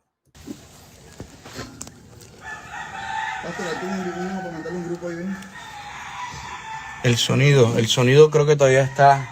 No se puede entrar. I'm surprised that I'm reporting about this on this channel, but I haven't seen. I think Rich talked about the Great Flood. But I haven't seen too many. Maybe I'm not in the algorithm and whatnot. I ain't seen too many people raising awareness about this because I'm raising awareness. You know, this is awareness. Seguimos preocupados y angustiados por toda esta situación que estamos viviendo con la ola invernal. Cientos de familias damnificadas, cientos de animales han muerto. Y navegando aquí en redes sociales me encuentro con esta imagen del influencer La Liendra, donde dice claramente que donará 100 millones de pesos que han generado sus documentales. La verdad no entiendo o no sé con qué fin lo hizo. Lo cierto es que yo por medio de este video les quiero pedir que todos etiquetemos aquí a La Liendra para que él vea este video y conozca. That's the name given to the storm coming tomorrow morning in Portugal, which is going to be quite similar to the last week situations where everything was destroyed in Portugal. So we can see actually right now this big storm arriving from the Algarve area first, and then the epicenter will be in Lisbon area. So we can expect winds around 100 to 120 km per hour in Portugal. So Lisbon was able to dodge the other storm, but this one is going to hit them. It's going to hit Seville and it's going to hit Lisbon. If you study Moorish history, all of these places are very significant. This is all Moorish. Make no mistake about it. Okay. And this wind is going to bring a lot of rain, huge quantity of rain. So if you can help people that are in need, go for it. This is the actually rain that is coming from the Atlantic Ocean to the Portuguese coastline, crossing the full country and going to Spain. So let's check actually the size of the wave, 7 meters, 13 seconds period, the swell direction completely west. It's a mess with the wind as we saw before. So careful where you park your car and be careful too, guys. Ladies and gentlemen, I'm going to take this time to remind you next Sunday, right? Next Sunday, me and Blue will be unpacking. I'm playing dumb right now, but you know we bringing the guns out next Sunday. I'm putting all of this into perspective. This is literally just a warm-up. The QR code is right there above the live ticker, all right? If you want to get a ticket, the QR code is right there above the ticker. When in Rome, the fire horse at the edge of apocalypse. Apocalypse only means the revealing. Apocalypse only means the revealing. It's not the end of the world. The fire horse at the edge of apocalypse. All right, Sunday, 8 p.m. We will not be on YouTube. This is going to be on Zoom only. All right, shout out to my Patreons. Y'all already know what it is. This is our monthly lecture series that we've been doing. We're going to continue it. When the fire horse at the edge of apocalypse. I remember last year this time we were in New Orleans doing our damn thing, our demonstration when in Rome. I need to revisit that because a lot of shit has come through ever since then. But yeah, we're gonna cook on the fire horse at the edge of apocalypse when in Rome. That is next Sunday.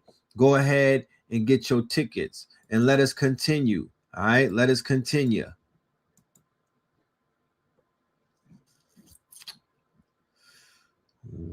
What else?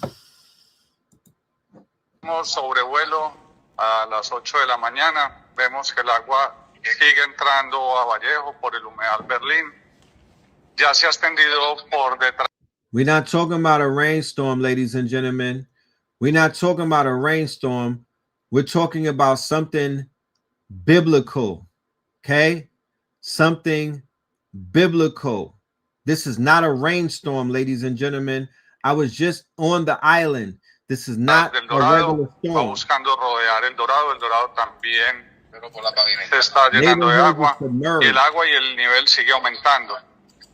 Y va a seguir aumentando porque sigue entrando agua que viene desde Leticia, Martinica y desde más arriba. Entonces la recomendación que venimos haciendo y por este medio desde hace varios días es que aseguren sus cosas, evacúen con calma. Es mejor de día que de noche. Se abre el agua hacia arriba y los va a inundar en el río arriba de la creciente para poder informar cómo sigue bajando el agua.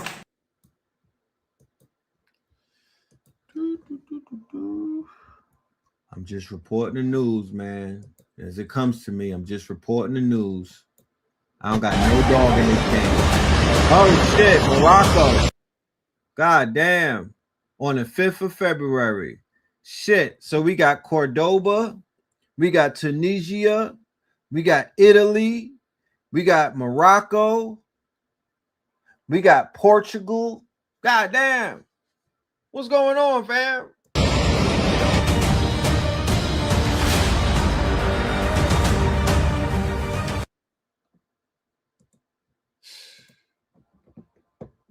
Greatest state. It just so happens it's the greatest state. I can't make this up.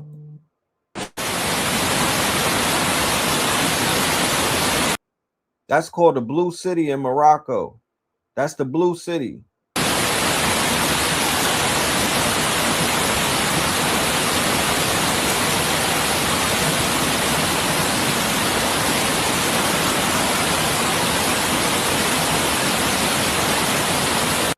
Do y'all believe in coincidences? I'm just saying, is there something called a coincidence? Because this is kind of crazy. This is all the way in Morocco.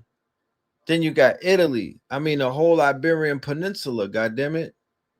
And then it jumped over to Colombia. Shit.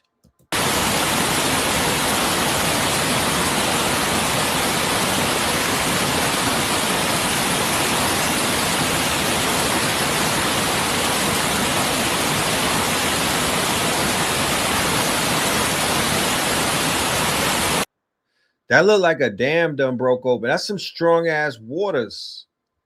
That water, what my main thing is when the water is running over all of that mud, What is it uncovering? The way that that water is moving is stripping something off the top surface and is literally rushing to uncover something. That's the type of waters that I'm seeing. These are waters that are unearthing things. Okay? These are waters that are unearthing something that's buried and hidden. Okay? That's what I'm seeing. Because you don't see no rainfall. You can't control water. You would rather water than fire. Water is better than earthquakes. Okay? It's part of the elementals. You don't want fire. You don't want earth. You rather water because it will subside. But damn it, man. Look at the velocity. Look at the fierceness of the water.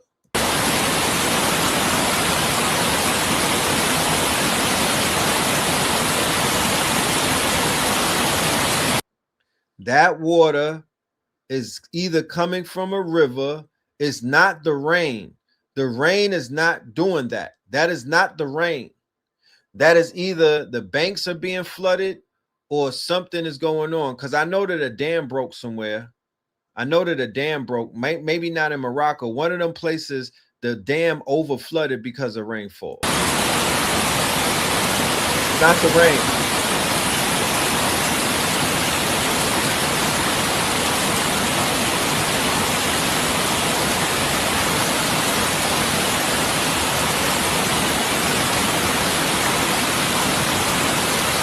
Yeah, it is coming from the underground.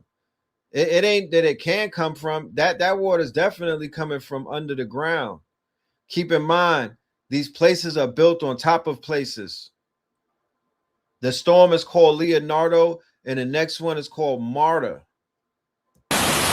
Water is memory.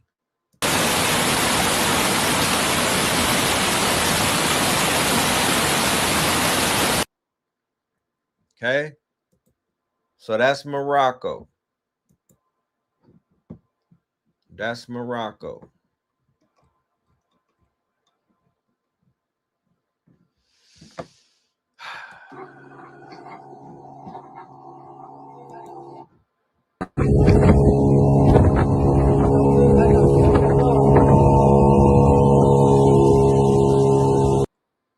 Look how high this water is. This is Portugal. Look at the building, right? That whole first story, that whole top of the building is gone. The first floor of that shit, finito, underwater. These niggas is in a speedboat. You know what I'm talking about? They in a fisherman's boat going through Portugal. Look at all of them buildings, all of the first floor. The whole entire building is covered.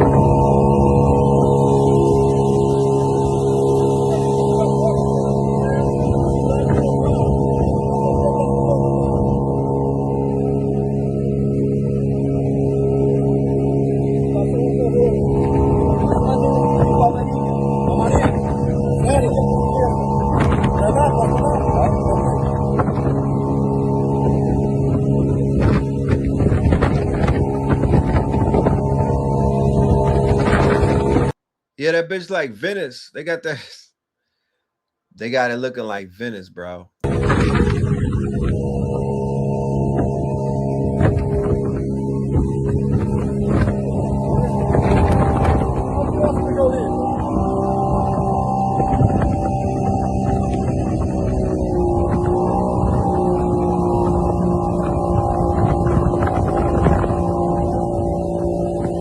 Yo, that's crazy, man. Everybody that I was at that retreat with, all of their countries was flooding, bro.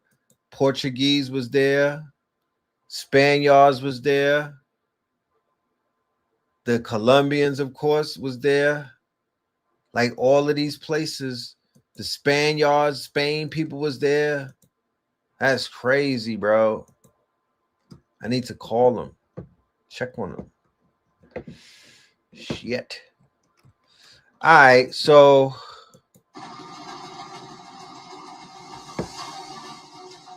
oh, there go a dam. There go a dam. Look at the dam. God damn. Hit the dam.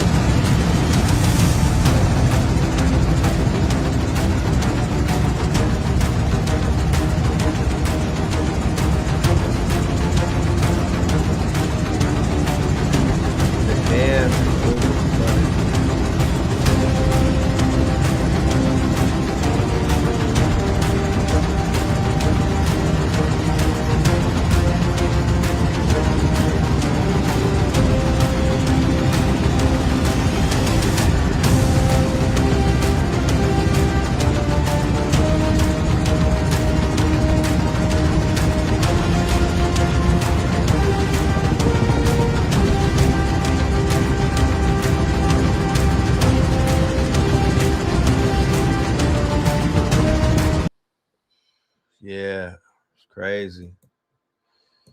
It's crazy. I'm just reporting the news, man. Yikes. Yikes, yikes, yikes. Epstein files just exposed. So now that we got all of that washing out the way, you know we got to continue our conversations that we've been having. Let's go. World government has always existed and will always exist. The East and West India Company shows you that there is one government, one company, with many shell companies. All of these countries are shell companies. These so-called wars were like a worldwide capture the flag. Government is organized crime, drug dealing, and human trafficking. The French connection was the heroin trade. Once the French got ran out, America stepped in. Wall Street was established by the Dutch. The stock exchange was started by the Dutch East India Company. The base of the stock market is war, human trafficking, slavery, and drugs. New York is New Amsterdam, and New Jersey is Nova Khazaria. One of the first world reset wars was fought on behalf of the East India Company. The Dutch started the slave trade, but it was from North to South America and vice versa. Trading and displacing Aboriginals, not Africans. They all worked together to do it. That's why they all have the same flags. Crazy. And the Dutch and the Spanish merged. John Moritz, or Moorish, ran the slave trade out of South America, and you see who he was with. The Dutch and English weren't separate, and they linked through Barbados, or Barbados. The Bourbons, the Habsburgs, and the Orange-Nassau dynasties merged much of Europe.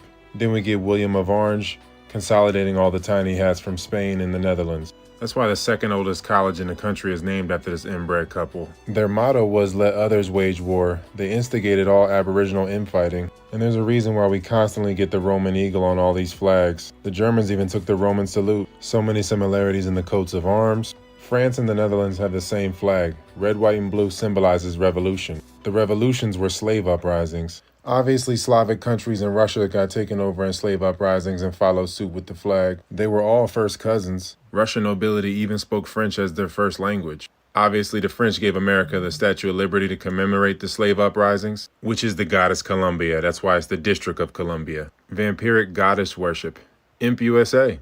So this Italian dude led the French army, and he was one of the greatest generals of all time, supposedly. It supposedly took him 8 weeks to get from France to Egypt, but what they don't tell you is that America is Egypt. That's why Memphis, Tennessee was named before any excavations in Memphis, Egypt ever happened. Cahokia was bigger than London. The area got treated like a used car. America had already been built up. They didn't build the railroads, they dug them up. Why else would the railroad ties be even with the dirt? And the Napoleonic Wars were the whitewashing of Europe wars. And it's the same in the rest of the world. The Arab Revolt was backed by Britain. That's why all those countries have the same flags now. Hilarious. Same thing in Latin America. Colombia, Venezuela, and Ecuador are all one country. That's why they still have the same flag today. The flags are a commercial brand, especially the Pan-African flag. But that's why Marcus Garvey, who never went to Africa, was such a big Pan-African leader.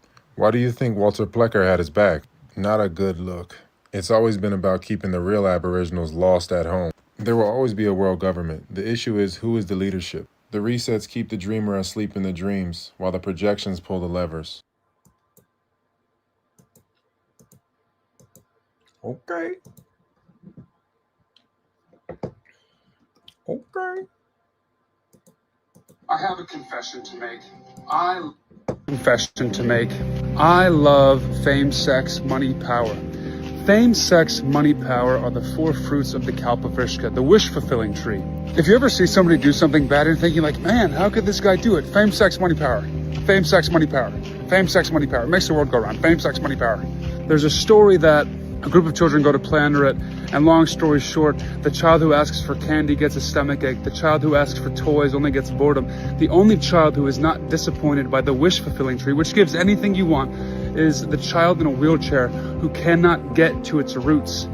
The purpose of wisdom is to sever yourself from the wish-fulfilling tree. What you want is not what you want. What you want is to not want that want anymore. Desire is a flame that only becomes hungrier the more you satisfy it, which makes you less satisfied.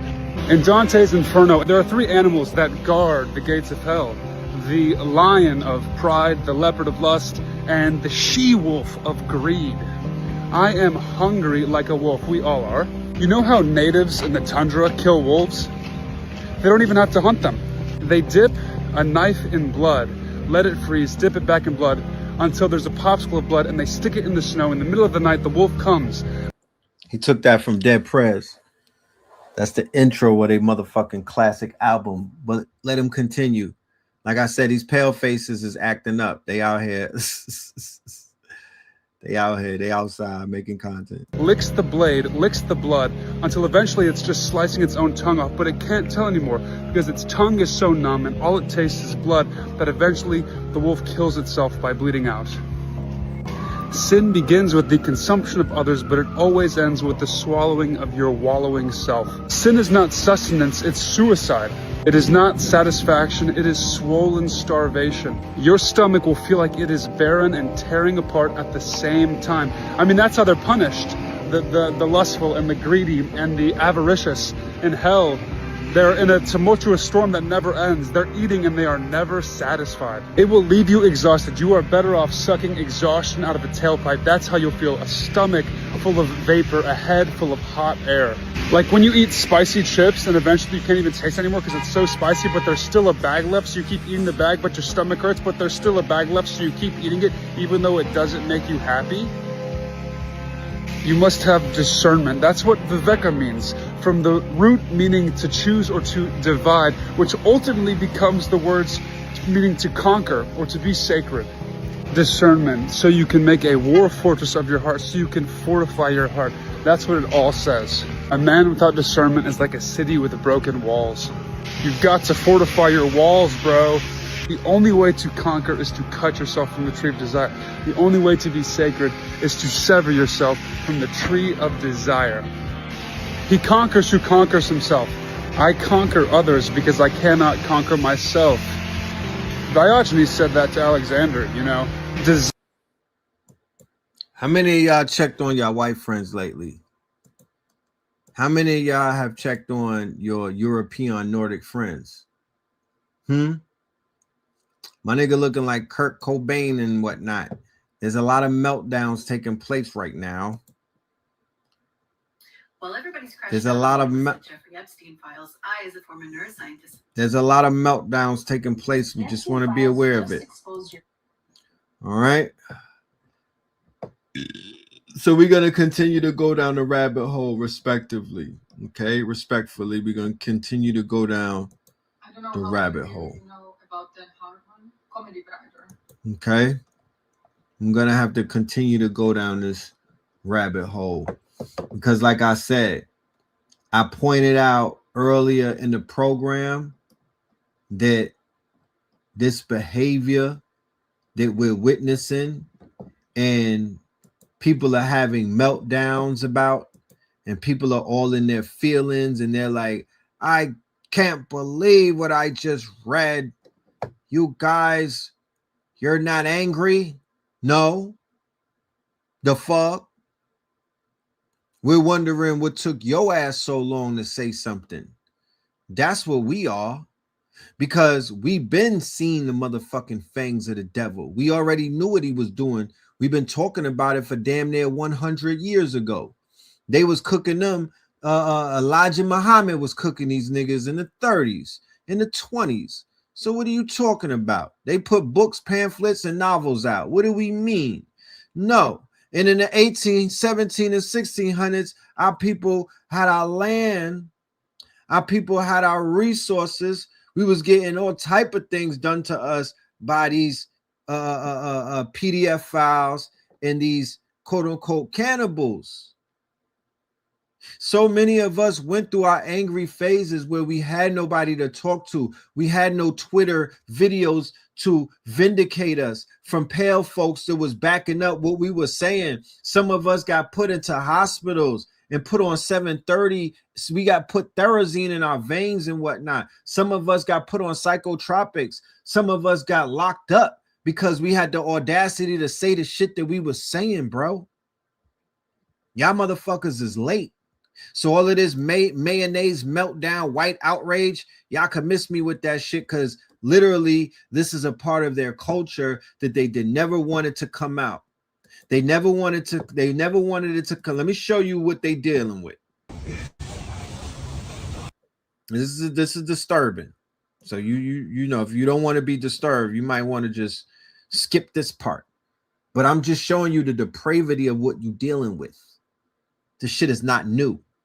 And it's not only predicated to what you niggas falsely call the elite. I don't even know what the fucking elite is, but whatever you niggas call the elite, it's not predicated to them. They just got enough bread to get away with shit. They're all doing it, bro. The fuck? They're in the fucking trailer parks doing the same fucking thing, bro. That's what you're missing. This is not an elite. This is not a rich cracker thing. This is not a, oh, I'm in government and I'm a black. No, nigga. No, this is a Nordic thing. This is a Viking thing. It's like my grandmother's dentures. It is. It's fucking gross. Look at the one hanging. Ugh. Oh my gosh. Oh, this was a couple. Look at these ones. All the ones behind you. God. Yeah, so this is the real life Vecna. This is the real life Henry. Damn. Oh, that one's still alive. That's a lost alive. Well, but I want to get the hand. Oh, wow, look at this. Oh, sorry. Oh my God. What the fuck? Is that a pacemaker? So they busted this guy in Pennsylvania, right? And he basically was collecting body parts inside of his house. He had the Little Shop of Horrors in his house, right? He was stealing body parts from the goddamn morgue and whatnot. That's what you talking. That's some of the guys on Tinder trying to holler at our women and whatnot. This what we dealing with. This what we dealing with. You know what I mean? This what we dealing with. World government has always existed. Colonialism is up. AI took over the world. Damn, my nigga be freestyling for real. Did you know that a world leader just told the UN? He be mixing facts and fiction like it's nothing. Marta, Like it's nothing. All right, let's tap into my dude, man. Hold on. Stay with me, because I'm going to name some names. When slavery ends, rich cotton oligarchs don't... Because I'm going to name some names. When slavery ends, rich cotton oligarchs don't disappear, they transition. They move straight from plantations into factories, and they rebuild the entire system of domination inside southern cotton mills. When the plantation economy collapses after the Civil War, these old Carolina dynasties, for example, the Greggs, the Springs, the Cones, the Hammocks, they don't go bankrupt. The Greggs take their slave-era fortunes and they build the Graniteville Company, one of the first major southern cotton mills. The Springs family builds Springs Industries, which becomes a global textile giant. The Cones created Cone Mills, the denim empire behind Levi's. The Hammocks, they shift into retail, becoming a regional powerhouse. These are the same families, the same wealth, the same worldview, and they bring slavery's management model with them. Their mill villages recreate the plantation in everything but name. Company housing, company stores, curfews, fines, mandatory church, and children as young as 7 running looms. And if you're fired, you're not just unemployed, you're evicted that same afternoon. Poor white workers, they see through this right away. They rebel through the 1880s and 1890s, and by 1930, their revolts explodes into a massive southern textile strike, with white workers openly saying that they're living referring through slavery by another name. But here's the evil of the old plantation class. They know how to keep poor whites from uniting with black workers. They segregate everything: jobs, neighborhoods, water fountains. They pay black workers less and they bar them from the mill room entirely. They tell white workers that integration means lower wages, black competition, and ruined communities. You see these same tropes today. And when white workers strike, the owners force in black workers as temporary replacement. The message to the white workers was deliberate. Your enemy isn't us, the boss. Your enemy is the black worker. And the message to the black workers was crueler. You're not valued. You're leveraged, they would say. The oligarch families today, they're not gone. The Springs empire merged into Springs Global. The Cohn fortune lives in real estate. Cohn Health and investment arms. The Hamricks, they own retail chains. The Gregg's descendants, they moved into banking, real estate, and philanthropy. Their plantation wealth never ended. It evolved. So it's these families, right, that were dealing with all type of depravity and never atoned, never got brought up on any charges. All they did is they continued to make new children, and that passed on to different bloodlines. Okay, that's what took place. And when we saw a rise in serial killing, when we saw a rise in all type of quote unquote crimes against women, when people came up missing, all of these things that began to happen post-slavery and whatnot. Yeah, man, that's these mother effers. That's these mother effers doing shit like that. So don't be fooled. They sent over boatloads of degenerates. They sent boatloads of degenerates, killers, rapists, robbers, robber barons and whatnot. You name it. PDF files and whatnot. They were all sent to be buffer races against the Indians and against the blacks in America to join with the white Anglo-Saxon Protestants, which you niggas call the blue bloods. And they carried on with their depravities and all of their sinister ways. Henceforth, before the rise of the crack era and before the rise of the heroin, the majority of the prisoners in Alcatraz and in these jails was pale-faced people, bro. It wasn't our people. They were the ones on the chain gang. They were the ones in the motherfucking penitentiary like Alcatraz and shit like that. That was them.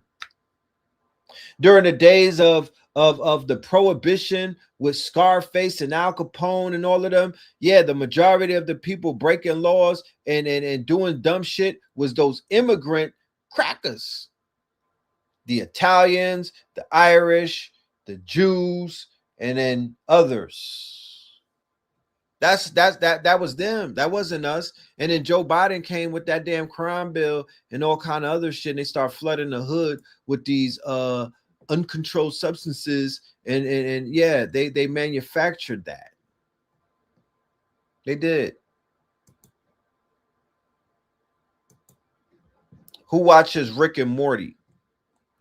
Who watches Rick and Morty and swears by Rick and Morty?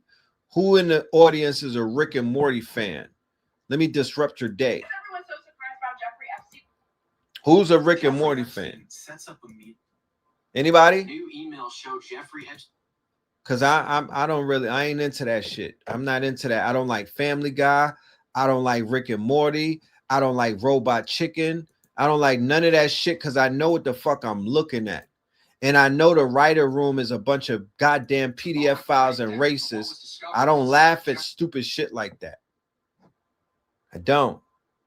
You got to be able to see through that stupid shit. And a lot of people, unfortunately, was raised on some of these cartoons, and it shaped their personalities. Unfortunately, respectfully, it shaped a lot of people's personalities. How many of you know about Dan Harmon, comedy writer of Rick and Morty? In 2009, he did one episode of it called Daryl, and he literally sexually abusing a baby doll. You can go online, you can see it. I'll give the link here if you wanted to see it for yourself.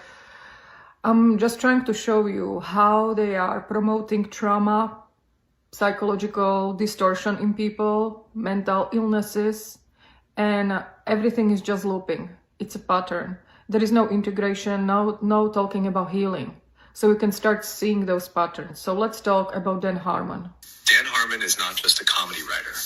Behind the public persona of the Rick and Morty co-creator and community mastermind lies a much darker, more conflicted frequency. What you see on screen as self-aware, ironic, emotionally broken characters isn't just entertainment, it's reflection. Harmon writes his own pathology into everything. That's not unique in Hollywood, but in his case, it reveals a consistent thread of disturbed masculine projection masked as meta-commentary. This is a man whose brand of humor dissects shame, inadequacy, addiction, and sexual dysfunction, but instead of resolving those wounds, he loops them. He turns the mirror on himself and then keeps staring. It's confession as performance. What most people missed is that the sketch you just asked about... Wait, what? Please, I'm going to continue with this, but that caught my attention. The Boondocks did the exact same thing. Now, when you say the exact same thing, my good brother, you're going to have to show me the characters in the Boondocks that are equated to Rick and motherfucking Morty, bro. I need to know, because the characters in the Boondocks, Huey and Riley, are not, you never can compare them to Ricky and Morty. And I don't even watch the Ricky and Morty, but I know that the characters in the Boondocks was talking about black issues. What are we talking about? He was a woke revolutionary and the grandfather and other. So I just need some insight as to what you mean by that, because I'll never compare Rick and Morty to the Boondocks. Because the AI is breaking down what exactly you're looking at. All of that shit from Cartoon Network, all of the Seth Rogen, all of them cartoons that the Seth niggas created, yeah, that's all PDF shit. I would say Beavis and Butthead could be Morty from what I've seen, but I'll never compare the Boondocks. Not even with stereotypes. Because the Boondocks was they were dealing with black issues that were in the black community. Even when they were talking about homosexuality, ironically enough, that was around a time where it wasn't even in the community like that. It was taboo when they was talking about it. It was taboo when they were talking about it. And they can't even get away with some of those jokes today. Remember Thugalicious? Like, there's real life Thugaliciouses now. Back then, the Jeffrey Young Thug wasn't even popping like that. They came after Tyler Perry. They came after Diddy. They came after a few people. So I don't know the comparison, because I have not watched Rick and Morty like that, because so many people. Oh, dark humor. Like, hey, it's dark humor everywhere. That we ain't comparing that's a different type of dark humor. Regina King was not given the same type of dark humor than fucking Ren and Stimpy, Beavis and Butthead, and Rick and Morty. Different type of dark humor. I would say that the Boondocks was adult humor. That would be a better way of saying that. But all of that robot chicken shit, yeah, that's written by racist and PDF files. That's some Nickelodeon type shit, if you want to be honest, you know. And so many young impressionable minds was watching that. You talk about AI slop, nigga, that was fucking slop. That was slop. That was the highest forms of slop. All of them damn shows that were trying to dehumanize, desensitize, and demoralize our people through animation. All of them writers, all of them comedians, you could go and Google them. They all, majority of them has got caught up in child porn cases and all type of shit. They closed that shit down in Atlanta about a year ago. Niggas is not tapped into Cartoon Network no more like that. People don't realize that shit is demonic. Climbing through the window to simulate sex with a baby doll is not just shock comedy, it's a broadcast. These kinds of sketches are signal tests. Push the edge, see what the system tolerates, observe what the audience absorbs without resistance. Harmon, like many creators tied into the entertainment complex, exists in a feedback loop with the system that rewards dissociation. The more pain he externalizes through twisted scenarios, the more he's validated as a genius. But if you strip away the laughter track and the cartoon science fiction, what's left is trauma broadcasting. An entire generation of viewers laughs at self-loathing, codependency, meaninglessness, and male emotional collapse. Because Harmon packages it in absurdity, cynicism, and irony. It normalizes the wound. His success is entangled with the larger media intelligence apparatus, one that uses narrative patterning, emotional trauma, and psychological fragmentation as tools of influence. Trauma-based humor isn't just an accident, it's a technique. You want to look deeper? Look at the archetypes he animates. The alcoholic genius, Rick. The impotent, anxious boy, Morty. The narcissistic father, Jerry. The disillusioned child turned woman, Summer. These are not just characters, they are internal fractures. Harmon doesn't create worlds. He scripts his own fragmentation, and the industry rewards him for looping it indefinitely. So Nickelodeon, when the documentary came out and it exposed Nickelodeon After Dark, it's like now when I see Adult Swim, it's like those writers who were holding on to all type of depravities, this was the way of getting it out, right? And when I say that some of the writers were racist, the shows don't have to be racist. But when you're looking at the shows, you could pick up on the fact that the people who wrote this eat shit. They don't have that type of gene that you can relate to.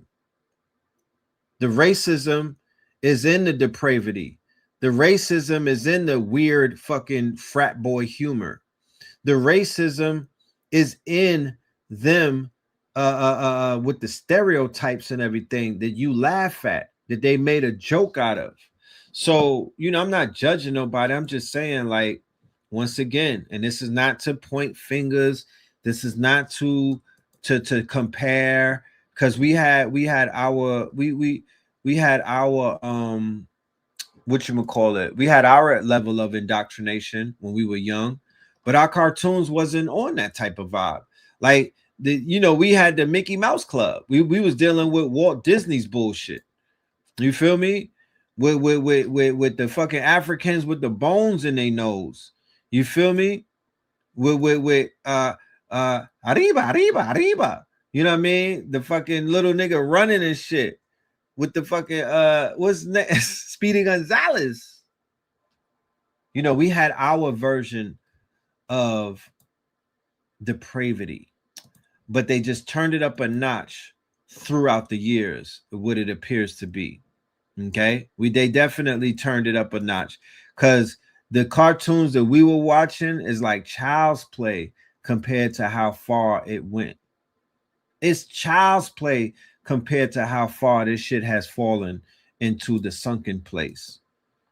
We had X-Men, we had Thundercats, we had G.I. Joe, we had He-Man, we had the Transformers, we had Voltron. These are all of the propriety and the IP that they're still pushing to this fucking day. They made movies out of them. They're making remakes out of them. We had the Ninja Turtles. You know what I'm saying? We had Silverhawks. We had Mask, Johnny Quest. Tom and Jerry, my nigga. Niggas loved them some Tom and Jerry. Which one of them was a nigga, Tom or Jerry? We had the Road Runner. We had Sesame Street with CIA. To slow us down. Yeah, it was like, you niggas acted too rambunctious. We're gonna bring Snuffleupagus up in this bitch and a talking bird. We had the Smurfs, we had Fraggle Rocks, Gargoyles. That shit is like, the kids today is so thugged out, they can't even sit and watch that. They like, what is this? You know what I mean? You can't even put it on in front of a 2-year-old. They throw in the tablet. They like, no, what is this? Yeah, I had militant and rebellious era. Yes, we did. We talked about that. We definitely did. Our OGs, they were talking to us militant. Like the niggas that was born in the 60s, they were militant and they were rebellious. You feel me? They were militant and they was rebellious. So our generation, we didn't give that to the younger generation that came after us, but they gave it to us. And they were the ones who kind of like, and the rappers, when they first came out, they was militant and rebellious. So we was inspired by militant rebelliousness that turned into gangbang drug dealing. That's what it turned into: gangsterism, gang banging, drug dealing, hustling, right? But we was first militant and rebellious, but we was broke. Yeah, Richie Rich for the motivation. You know what I mean? He was having niggas feel like they could hold some bread in life. You know what I'm saying? Scooby-Doo. Yeah, but I would say like it might have started with Beavis and Butthead, then it turned into SpongeBob. And then you saw the video that I put up the other day with SpongeBob. They was like, SpongeBob was talking about the Epstein Island. You know? Remember Black Jesus? Yeah, that was funny. You know?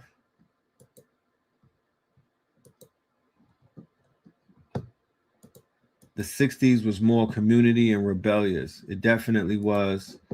And I say that the heroin and the crack definitely played a big effect, along with the governmental programs on how to break up the home. Let's go down this Jeffrey rabbit hole, man. While everybody's crashing out on the illicit Jeffrey Epstein files, I, as a former neuroscientist, am curious about the technology. So I decided to dig into the emails and see what he was interested in 2007, 2008, and beyond. And my results are very interesting. Re-engineering humans and self-replicating machines. Personal genome sequencing in Dubai. An actual meeting with the scientist who leads at that time the research in the self-replicating robots. Self-assembly. Contracting an attorney to research scientific foundation names for the creation of them. Stated interest to neuroscientist, colleague, and friend. Distributions in nature, deception, sleep, power, money, music, and the brain, and signal intelligence in the biological systems. What is that, you ask? It is all signals in nature need to be encrypted so that the enemy cannot read. This includes inner signals that, if you are aware of, can give you up to your predator. So signals from the nose, my conjecture is that each person has its own encryption and decryption algorithm built in. Spoken like a predator. Of stress-related neuroendocrine and immune system changes. A meeting with numerous neuroscience professionals that then would be followed up on with an invitation for the Epstein Brain Project.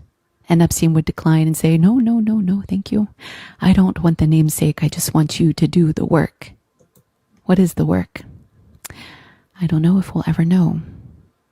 But the person headed it was interested in modeling the human brain with artificial intelligence.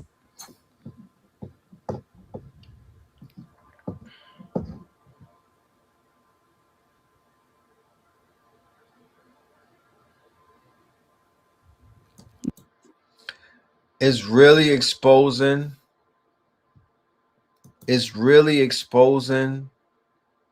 that there is no left and right, that the same people that shut us out of these Ivy League schools and these positions, what they claim to be at the top, they all sick. The eugenics programs that have been carried out never changed. The people who hid Hitler in Argentina went to Hollywood, came to America and taught in these colleges. Like, it's just showing you everything that you need to know about Rome, right? This shit is falling. Epstein said no black people allowed to the island. Yeah. That's what he did say in his email. This would be an ongoing initiative to recruit AGI specialist in the year 2008. People, thought leaders who were working on AI. But my thing is this. What came of this? Could black people say no Jewish people allowed? That's the $1 million question. He said no black people allowed, but can we say no Jewish people allowed? Could we say no Zionists allowed? Because that's what's being exposed. Can you say that as a people? Because if you can, that will be your first quote unquote, that would be your first step forward in the right direction. But I highly suggest that we can. You see niggas at the Super Bowl up underneath them today. I highly doubt that niggas. I highly doubt it. And I'm not about to sit around and wait either. Self-assembling technology.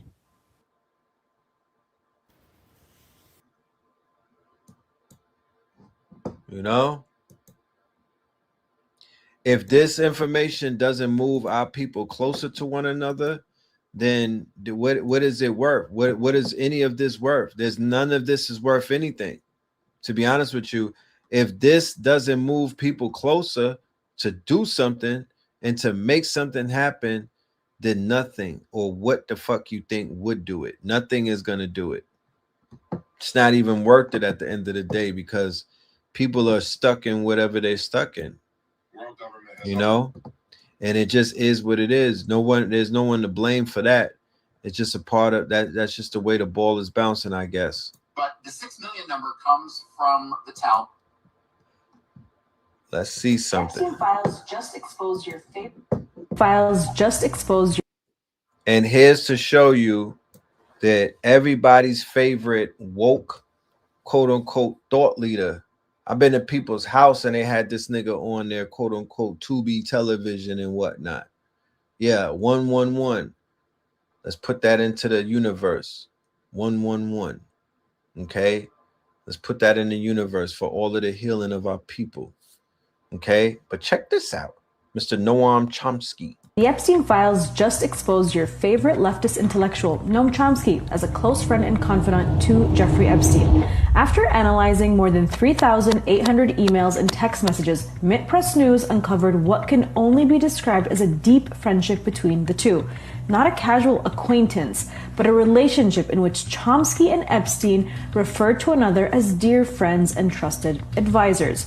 Of course, we first reported on this relationship several years ago, but the DOJ release is providing the public with more intricate details about their close relationship and showing how even Chomsky and Epstein advised each other on geopolitical events, like how using Al-Qaeda and ISIS are effective tools to be used for regime change in Syria. Now, Chomsky, for his part, made no effort to conceal his affection for Epstein, even after his arrest for sex trafficking. He repeatedly told Epstein he was really fantasizing about the Caribbean island, expressing his desire to visit Little St. James, the very island identified as the site of some of Epstein's worst crimes, including cannibalism, satanic rituals, blood sacrifices of children, rape, and other disturbing practices. Records also confirm that Chomsky flew on Epstein's private jet, the so-called Lolita Express, stayed at his luxury residence. What are you saying? Don't believe everything you see on YouTube. You talking up for Noam Chomsky, my nigga? Did you read the emails? I did.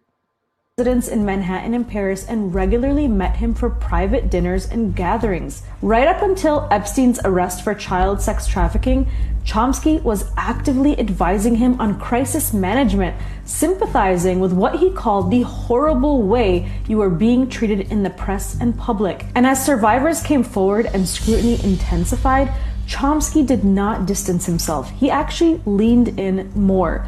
In private correspondence, Chomsky denounced what he described as a culture of gossip mongers, destroying Epstein's reputation. He went even further, comparing feminists who criticize Epstein to Nazis and religious fanatics. The two men exchanged gifts, dined together frequently, socialized across continents. And through Epstein, Chomsky also entered a social circle that included Steve Bannon, Woody Allen, to former Israeli Prime Minister Ehud Barak.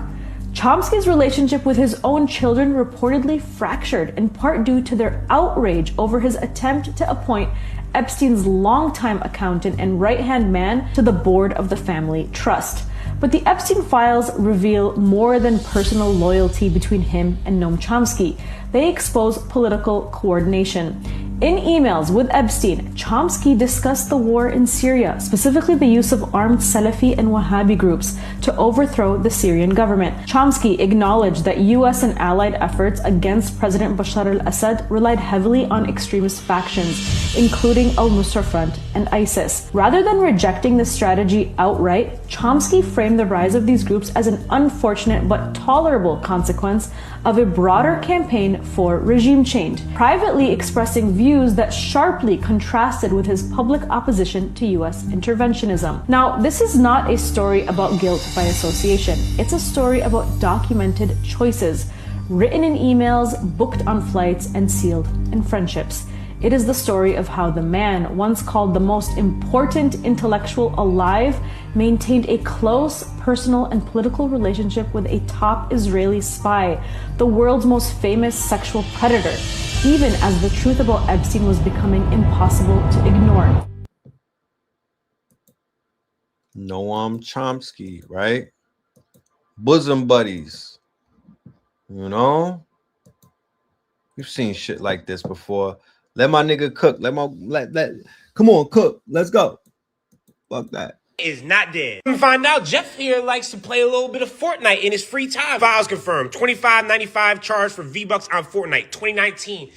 Game was just coming out, so he ain't new to this, he true to this. You're probably wondering, Littlest Jeff, how do you know that's him? Well, if you look in his email addresses from the files, what's that bottom one say? littlestjeff@yahoo.com. The name Littlest Jeff 1 pops up 26 different times throughout the files, which means we can say out loud, we can associate this name with Epstein. And we have another receipt from YouTube under the name Littlest Jeff 1. So we know this is his username. He fuck with weird fucking new, actually, fitting, sicko child pedophile. Go to Fortnite tracker, because sometimes when you run into a player in Fortnite, like, hold on, son.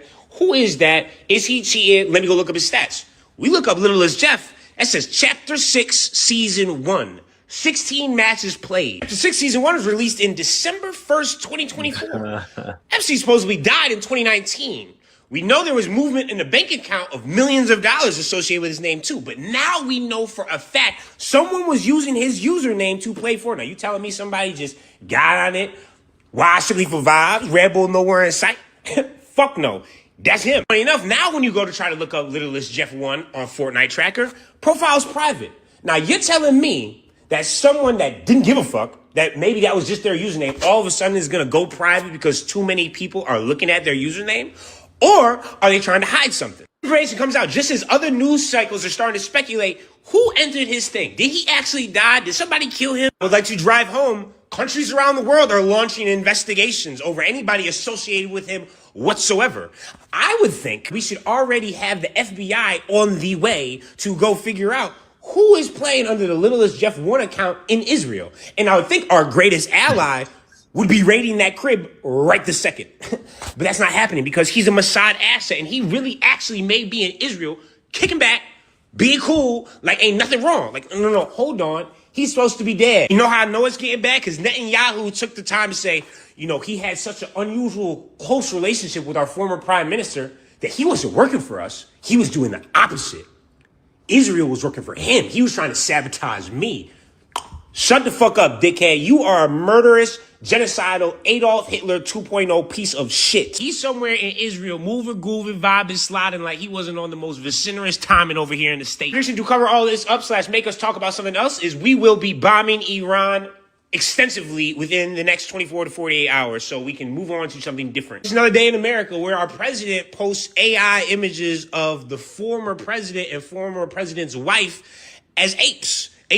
His cult will be like, it's just a meme, it's AI. And then the black bootlickers will be like, sometimes we can act a little coonish. Y'all niggas, get off your knees, boy. Pull up on the YouTube for more information. I'm promoting this motherfucker now.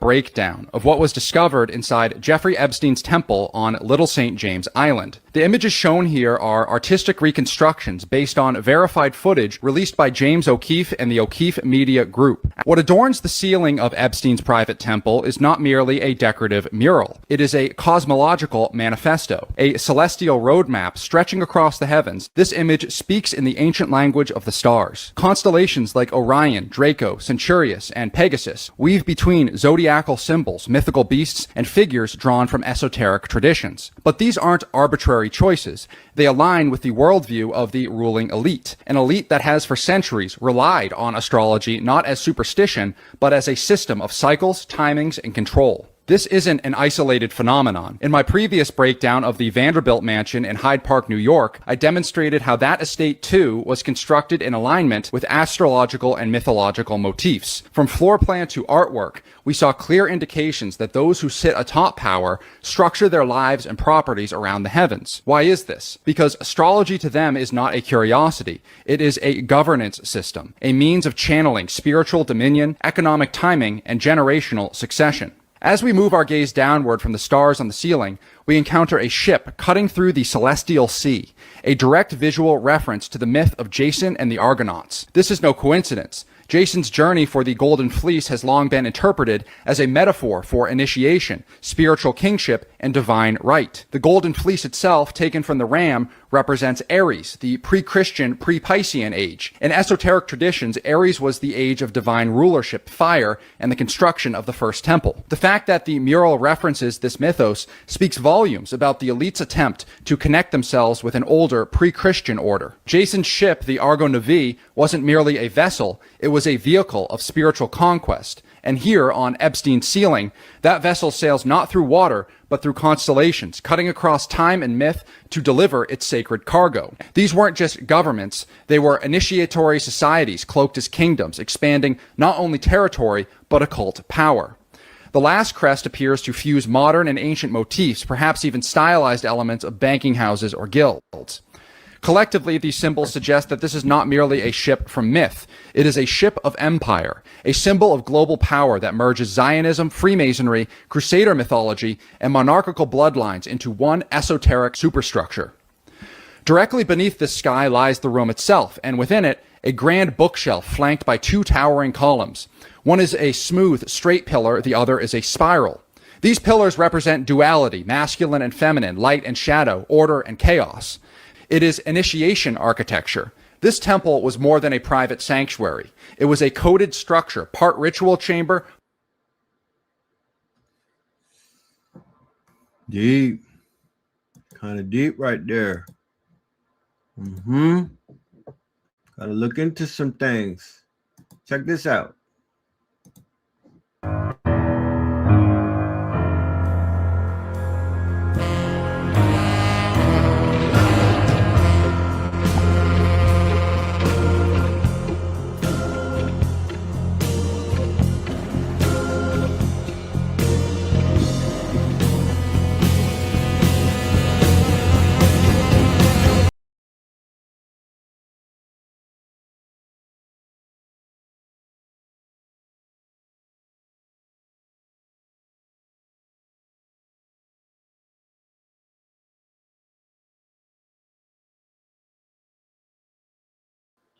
I can't have that music playing. They're gonna put a strike on my shit.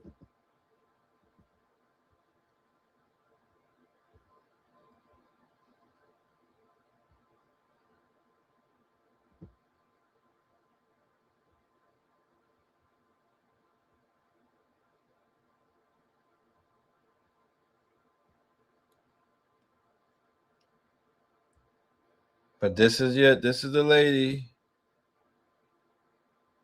Uno. This is that lady.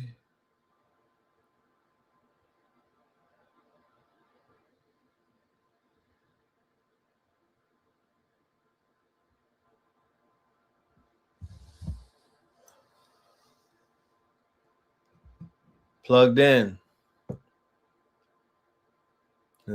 Plugged in. Look at the whole crew. If she caught, she'd still be on TV or she'd still be making rounds with all of these fake ass wealthy people.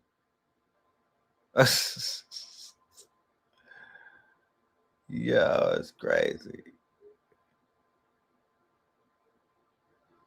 The proximity to all of these people is crazy. But it's just showing you these are the circles that all work together, they all run together. And these is who they tell our people to worship. These are the women that they got women running behind trying to emulate, you know, type shit.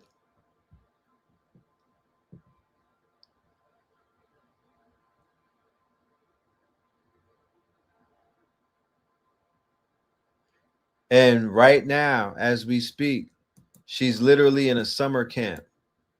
She's literally in a summer camp. I think she might even have a phone. She's literally sitting in a summer camp. That's a fact. The 6 million number comes from the Talmud. Let's check this out about these people's book.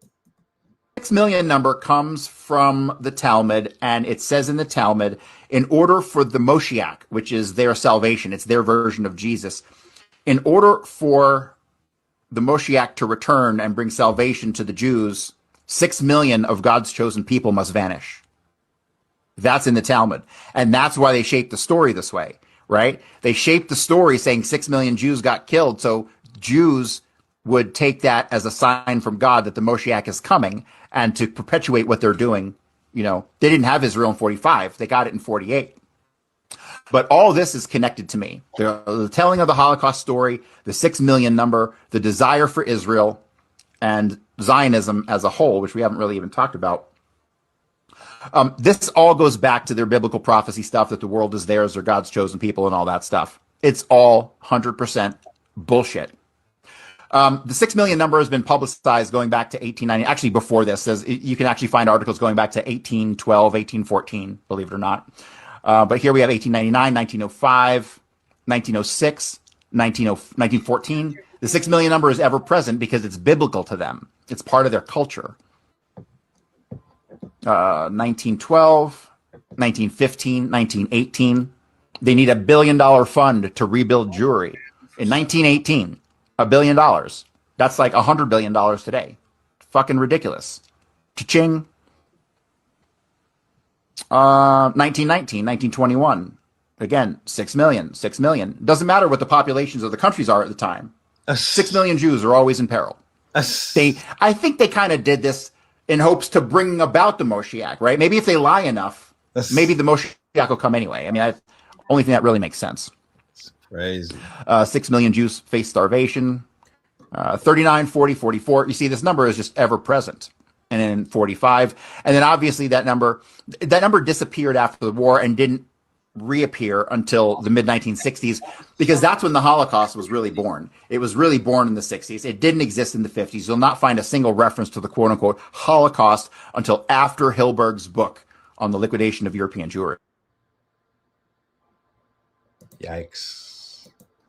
Epstein sets up a meeting between him and Moot, who is the founder of 4chan. On that same day the meeting is set, /poll is launched. Famously, the birthplace of the modern alt-right. The term woke and DEI, as we know them today, were created in these forums. This is where Q began posting his drops and is the birthplace of the QAnon conspiracy. Do you understand what I'm saying to you? Basically, Q is Jeffrey Epstein. Jeffrey Epstein is pedo Geppetto. He Geppetto'd the pedo conspiracy theory. Pizzagate was literally a right-wing psyop to distract you from Trump and Epstein. 4chan is a honeypot. QAnon, who were already the stupidest people on earth, have gone one level deeper. Yes, there's a global pedophile ring that's infiltrated the highest levels of power, but fortunately, God has anointed a lone savior to destroy them. His name is Donald Trump. He's Q. He's sending us signals. No, you dumb fuck. It's Jeffrey Epstein. Oh, they were right there. They were so wrong and yet so right at the same time. They just had their characters mixed up. The best cover is hiding in plain sight. That's what they say. Essentially, A billionaire pedo federal asset is the reason you're an incel Nazi loser. You fell for it. You've been psyoped by the very thing you sought to destroy. This is like finding out Darth Vader is your father, but instead of a black suit, it's a black male of your Lord and Savior Donald Trump. You've been Geppettoed by the pedo Geppetto. You're a racist chud because you've been programmed by Mossad. Oh my God. Anytime somebody online like says a horribly racist thing, you go, oh, Epstein told you to say that? Are those your thoughts or are those Jeffrey Epstein's thoughts? You've been inceptioned by the king of St. Bart's. But here's what the Epstein files really show us. It's not left versus right. It's us versus them. Deep in the darkest crevices of the internet, the wealthy elite planted seeds of division that have metastasized into a mind virus so divisive and fucking stupid, it would pull the fringes of society so far apart that the rest of us would get divided in its wake. They are playing right in our fucking face. So this is just translation as to what you just heard, right? The far right, as you know it today. Remember the alt-right, Richard Spencer? Remember Charlottesville? Remember you never heard the names of a goddamn MAGA or Nick Fuentes, Andrew Tate? All of these people come about in a certain time period. They're all predated, right, to come about after the rise of this 4chan room called /POL, which is the birthplace of the new far right, right, or the modern day far right, and eventually QAnon. I said on this show in 2025, the whole QAnon shit is a psyop. It's not real. It's a complete psyop. It's one of the highest levels of psyop. It was similar to a real world type of game like Pokemon Go, right? That's kind of what QAnon was and whatnot. But what the Epstein files has revealed, as it has revealed so many things about this nigga and his motion and whatnot, it revealed that the day that actual 4chan forum was launched was the day that Jeffrey Epstein had lunch with the owner of 4chan. Go figure. The same day that he had lunch, where they were probably eating baby, what do they call it? What's the code word for jerkies? The same day that they were eating jerkies and whatnot, or having pizza, right? Jeffrey was telling this man or this owner of a site, coaching him, right? Giving him an envelope or giving him a notebook full of notes, and he told him what to do. That's how he was moving. He was the real thought leader of the lizards, the reptiles, the vampires, and all of these other people. And his low-level shit was engaging into sexual depravity. That was his exercise. That was his low-level crime. That was like his, that, you know what I mean? Like, that was his light work. That was his light work. And what they wanted you to do is to focus on his light work for all of these years. Kash Patel, Pam Bondi, President Donald Trump, and a whole bunch of other people lied right in your face and was like, oh, there's nothing to see here. Oh, there's nothing to see here. They dropped 3 million emails and held on to 3 million more. There's 3 million emails that they did not release. So if these 3 million is opening people up, like, oh, wait a minute, he was at that. This nigga's like Forrest Gump of demonic shit. He's the Forrest Gump of demonic shit. He's everywhere where some shit was going down. He didn't miss nothing. They said that he was behind the 2008 meltdown of the goddamn finances from the shit that he did at Bear Stearns and whatnot. They said that he helped to create QAnon, right? This nigga was behind Bitcoin, right? He took some of the engineer. They said he is Satoshi Nakamoto.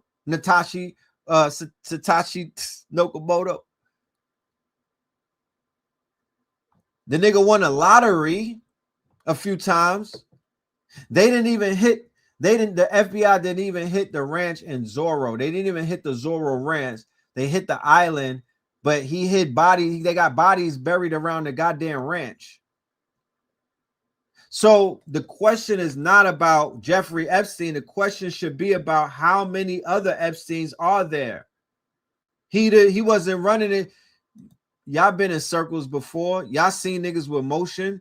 One thing about people with motion, they surround themselves with a bunch of people with motion. They not standing all alone. The party did not end. The party did not die when he died. The party did not die when he died, allegedly, because you know. So Donald Trump is keeping it going. Oh, at Mar-a-Lago. Oh, my bad. Shall we continue?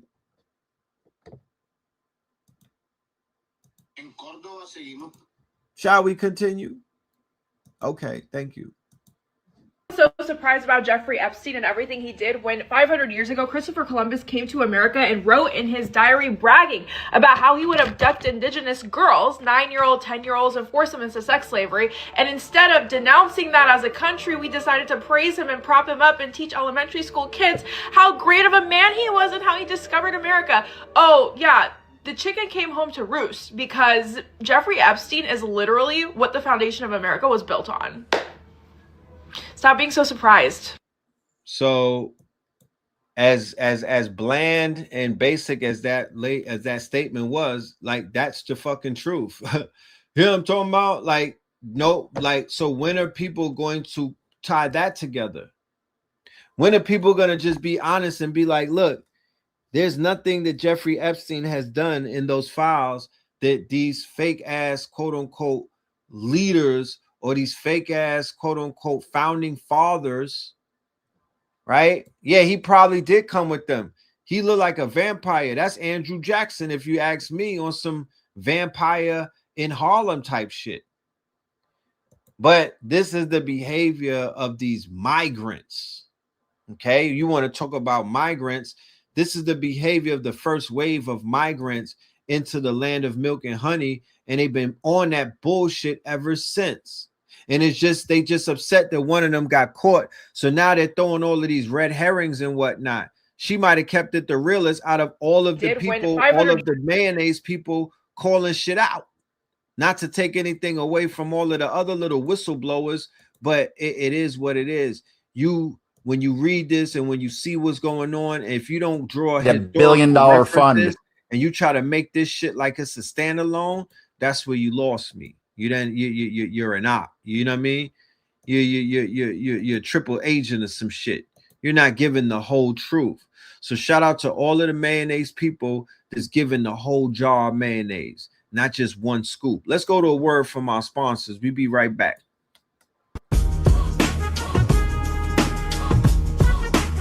Peace to the family, stadium lights, we live on the field. Halftime show energy, future getting revealed. Whole world watching drones, trace code in the sky. 90-day marathon, builders ready to fly. From the school to the lab, curiosity spark. AI fundamentals, light a flame in the dark. Then we build with the squad in a disciplinary set. Agile with the motion, every sprint a new rep. Ship it to the public, demo day, roar the crowd. Cinematic launches, found us talking loud. Feedback loop spin like the rims on chrome. Every bug get crushed, every product get caught.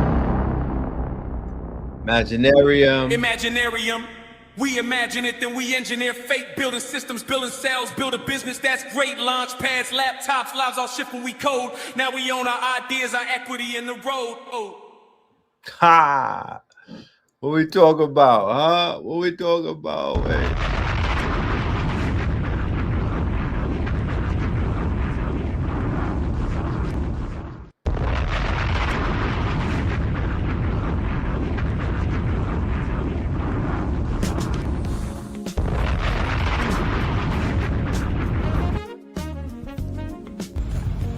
Peace, family. Peace to you and yours. Brother Red Pill reporting live and direct. Yes.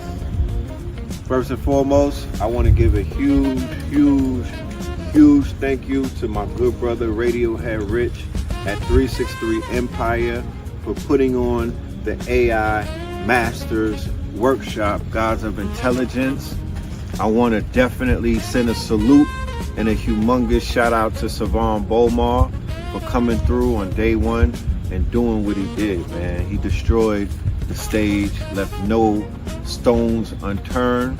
And I want to definitely give a humongous shout out to myself, of course, for what I was able to do on day two. And then I want to give the hugest salute and the hugest shout out to the 363 family who came through and sat through 12 hours of information. And now I refer to them as the founders, okay? So salute to y'all. The journey has just begun. 1,000+ founders have been activated and given the tools that they need in order to take this thing to new heights. So we have now entered into the fantasy complex industry. So join us, ladies and gentlemen. Join us, if you may, at the Imaginarium. We have a new school that we just launched called the Imaginarium. We are offering a premium to all of our students who are coming through to become founders, to become investors and whatnot. This is going to be one of the biggest communities and one of the biggest creator spaces that you have seen in.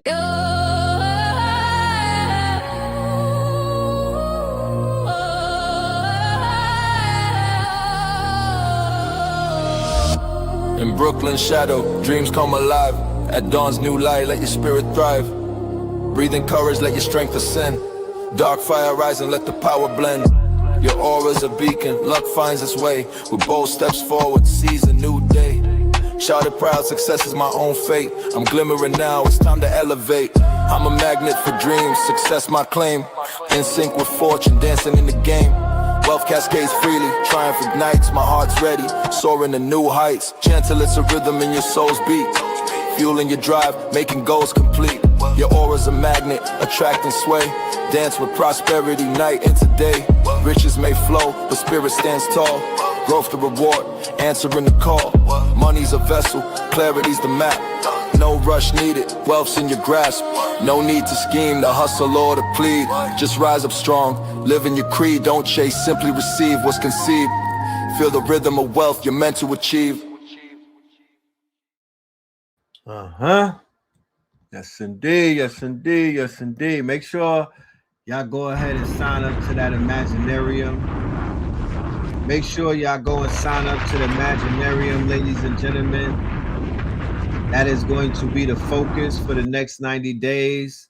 That is going to be the focus for the next 90 days.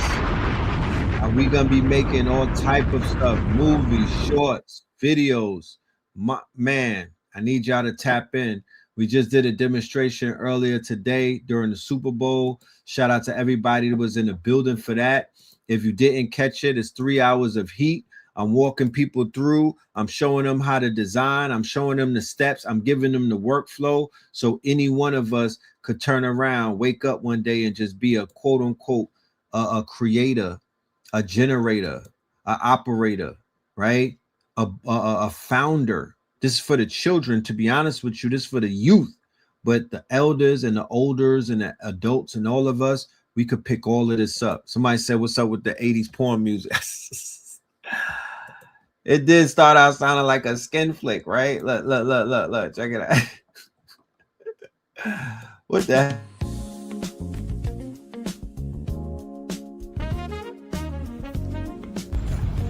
Peace, family. Like Janet Jack me about to pop out or something. I don't know what I was thinking, but yeah, man. Shout out to the 80s music, man. We paying homage. We paying homage. Don't judge me. We paying homage. But yeah, let us continue. We just took a break. We just took a break real quick. Let us continue. Let us continue.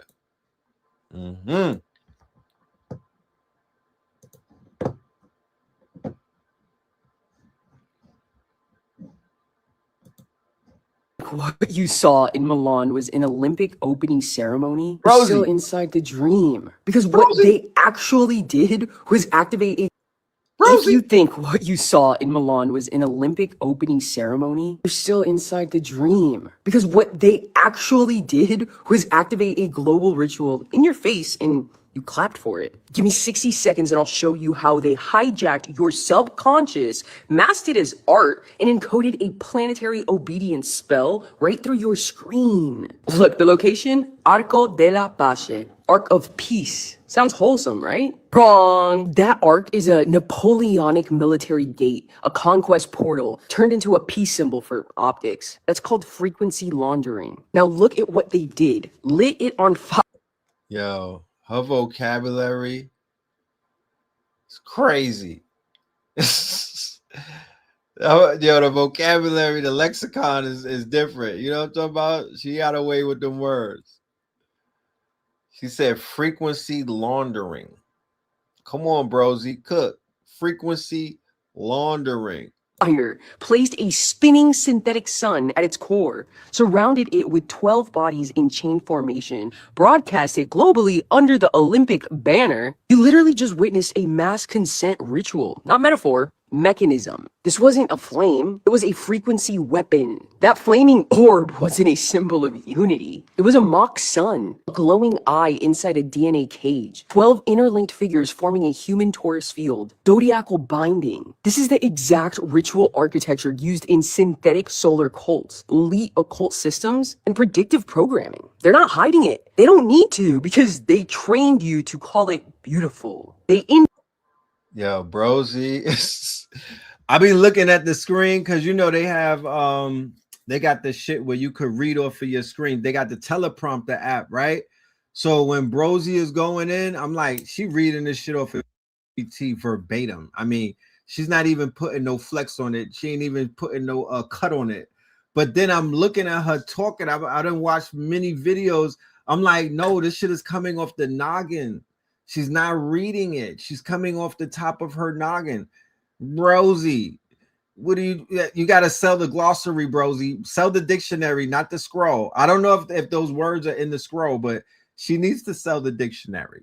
Trained your awe to accept their myth. And while you filmed it, you became a mirror node. Now you carry the ritual in your pocket. Comment scroll if your body clocked the weirdness before your mind had words. Because that's your field telling you something was installed. Look, this is not about conspiracy. It's about pattern recognition. This was not culture. This was a cultural override. Look, the Olympics are a mass spell disguised as tradition. Every 4 years, they activate national ego via flags, collapse global boundaries through shared spectacle, deliver new world narratives through ceremony, use fire to install the new mythos in plain sight. And Milano 2026 was the cleanest version yet. Location, conquest gate, iconography, synthetic sun, elemental weapon, fire. Consent trigger, spectacle, deliver vector, your device. They didn't need your belief. They needed your attention and they got it. This was their ritual, but your reaction completed it. That's exactly how mass programming works now. Wrap it in art, stream it in 4K, make it emotional, weaponize symbolism, hijack your subconscious, call it inspiration. Move on to the next cycle. Look, CNN stamped it, your phone absorbed it, your nervous system logged it. You were never the audience. You're the conduit. Look, if this is the first time you've seen through the pageantry, comment scroll. Come on, Brosy. Come on, Brosy. You cooking. Then you start talking that scroll shit. I ain't mad at her, though. She is consistent. If there's one thing that I respect, it is consistency. Shout out to Brosy O'Donnell. Keep cooking, Brosy. Get them scrolls from Brosy. Word from my sponsors real quick. I'm going to send her some V-Cell. I'm going to find out. I'm going to get the P.O. box. It's something with scroll on it. I'm going to send her the V-Cell.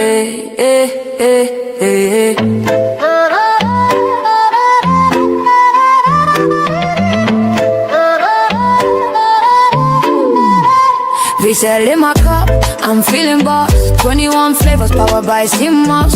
Blow from within, yeah, we never fall off. Count it up, 99 minerals, flaws. V-Cell in my cup, I'm feeling right. Sip to the sunrise, dance to the night. From the ocean's kiss to your city lights. 21 flavors, pure health in every bite. Drip so clean, we're custom made. From reef to street, we elevate. Gold green gel, set the record straight. Nature in a bottle, that's a better way. Charge me up, no caffeine crash. Clean energy, steady splash. From skin to gut, yeah, we live from within. Only on 10, let the rhythm begin. Pour it up, pour it up. Feel the wave, body thanking me for every sip. Ocean wisdom in this glass. We sell magic, sea moss. We sell in my car, I'm feeling boss. 21 flavors powered by sea moss. Glow from within, yeah, we never fall off. Count it up, 99 minerals, floss. Island breeze in the city maze. We're mineral rich in 1,000 ways. Immunity high like the summer rays. Hydrate the hustle, fuel your days. Berry, mango, ginger, lime. Pick your flow, your flavor, your time. Beauty and balance we redefine. Every little sip, align your shine. Wait up, feel the way. Body thanking me for every step. Ocean wisdom in this glass. We sell magic, sea moss. We sell in my car, I'm feeling boss. 21 flavors powered by sea moss. Glow from within, yeah, we never fall off. Count it up, 99 minerals, floss. From the coral choir to the heartbeat drum. Roots run deep where the wild tides hum. Real ones know where the glow comes from. We sell in the mix now, watch us. Big up to V-Cell. All right. We got new commercials coming. I got testimonials for the V-Cell CMOS. We're going to chop that footage up and put that out there. Shout out to everybody that's been ordering and supporting the V-Cell. We got the A game for the ladies and the men. We got a commercial for the A game. The A game is our enhancement pills. All right. The A game is our energy enhancement pills made out of Chinese herbs and whatnot. 15 Chinese herbs. We have pills, or, you know, it's capsules and whatnot. We got the capsules for the ladies and we got the capsules for the men. You take one every 3 days and it's going to put you right in the game. All right. So with that being said, ladies and gentlemen, I do have to go. I want to say thank you for holding it down with us. Click on that link, Imaginarium, the QR code. Make sure you sign up. Classes are every Friday. And we have a school. We're dropping information in the school daily. We have classes. We have homework. We have all type of things. So make sure that you become a member of the Imaginarium. I promise you, you will thank me later. All right. So with that being said, ladies and gentlemen, I want to say peace, love, and light. Yeah, man. Let's like I said, let's pray for the people that are underwater. We in no way relish at any way of what Mother Nature is out here doing. However, we will highlight the history attached to the lands that are being quote unquote judged by Mother Nature, Pachamama. All right. So with that being said, peace, love, and light. We're going to end it with the 4 tops, the 44 tops. I'm sorry. Peace. Red, blue, purple light. Red, blue, purple light. Friends, facts. Red, blue, purple light. Friends, red and blue, purple light. Friends, facts. You can get to know the ledger. Sacrilegious Sunday to Melanin Monday. You can get to know the ledger. My love, just open your third eye on Thursday. Lord, the food, the art, the clothes, the Vatican's getting exposed fast. We put the show on the road. You better stay on your toes. I was till the land focused on the ego. Then I opened my heart, let go of the ego. Grand after grand, we stacking up these C notes. Facts, facts, yeah. We gon' put this shit on our backs. Facts, facts. We in your city, pull up where we at. Facts, facts. Peace, love, and light. Peace, love. To the family, peace, love, and light. To the family, peace, love, and light. To the family. These days and time, black man, is going to be the time that you have been waiting for. You came here for a reason. Whatever pressure, whatever adversity, whatever the fuck you feel, I don't know what you feel, but whatever you may be feeling is going to push you, and it's going to provoke you, and it's either going to make you or break you, similar to how pressure busts pipes or the shit makes diamonds.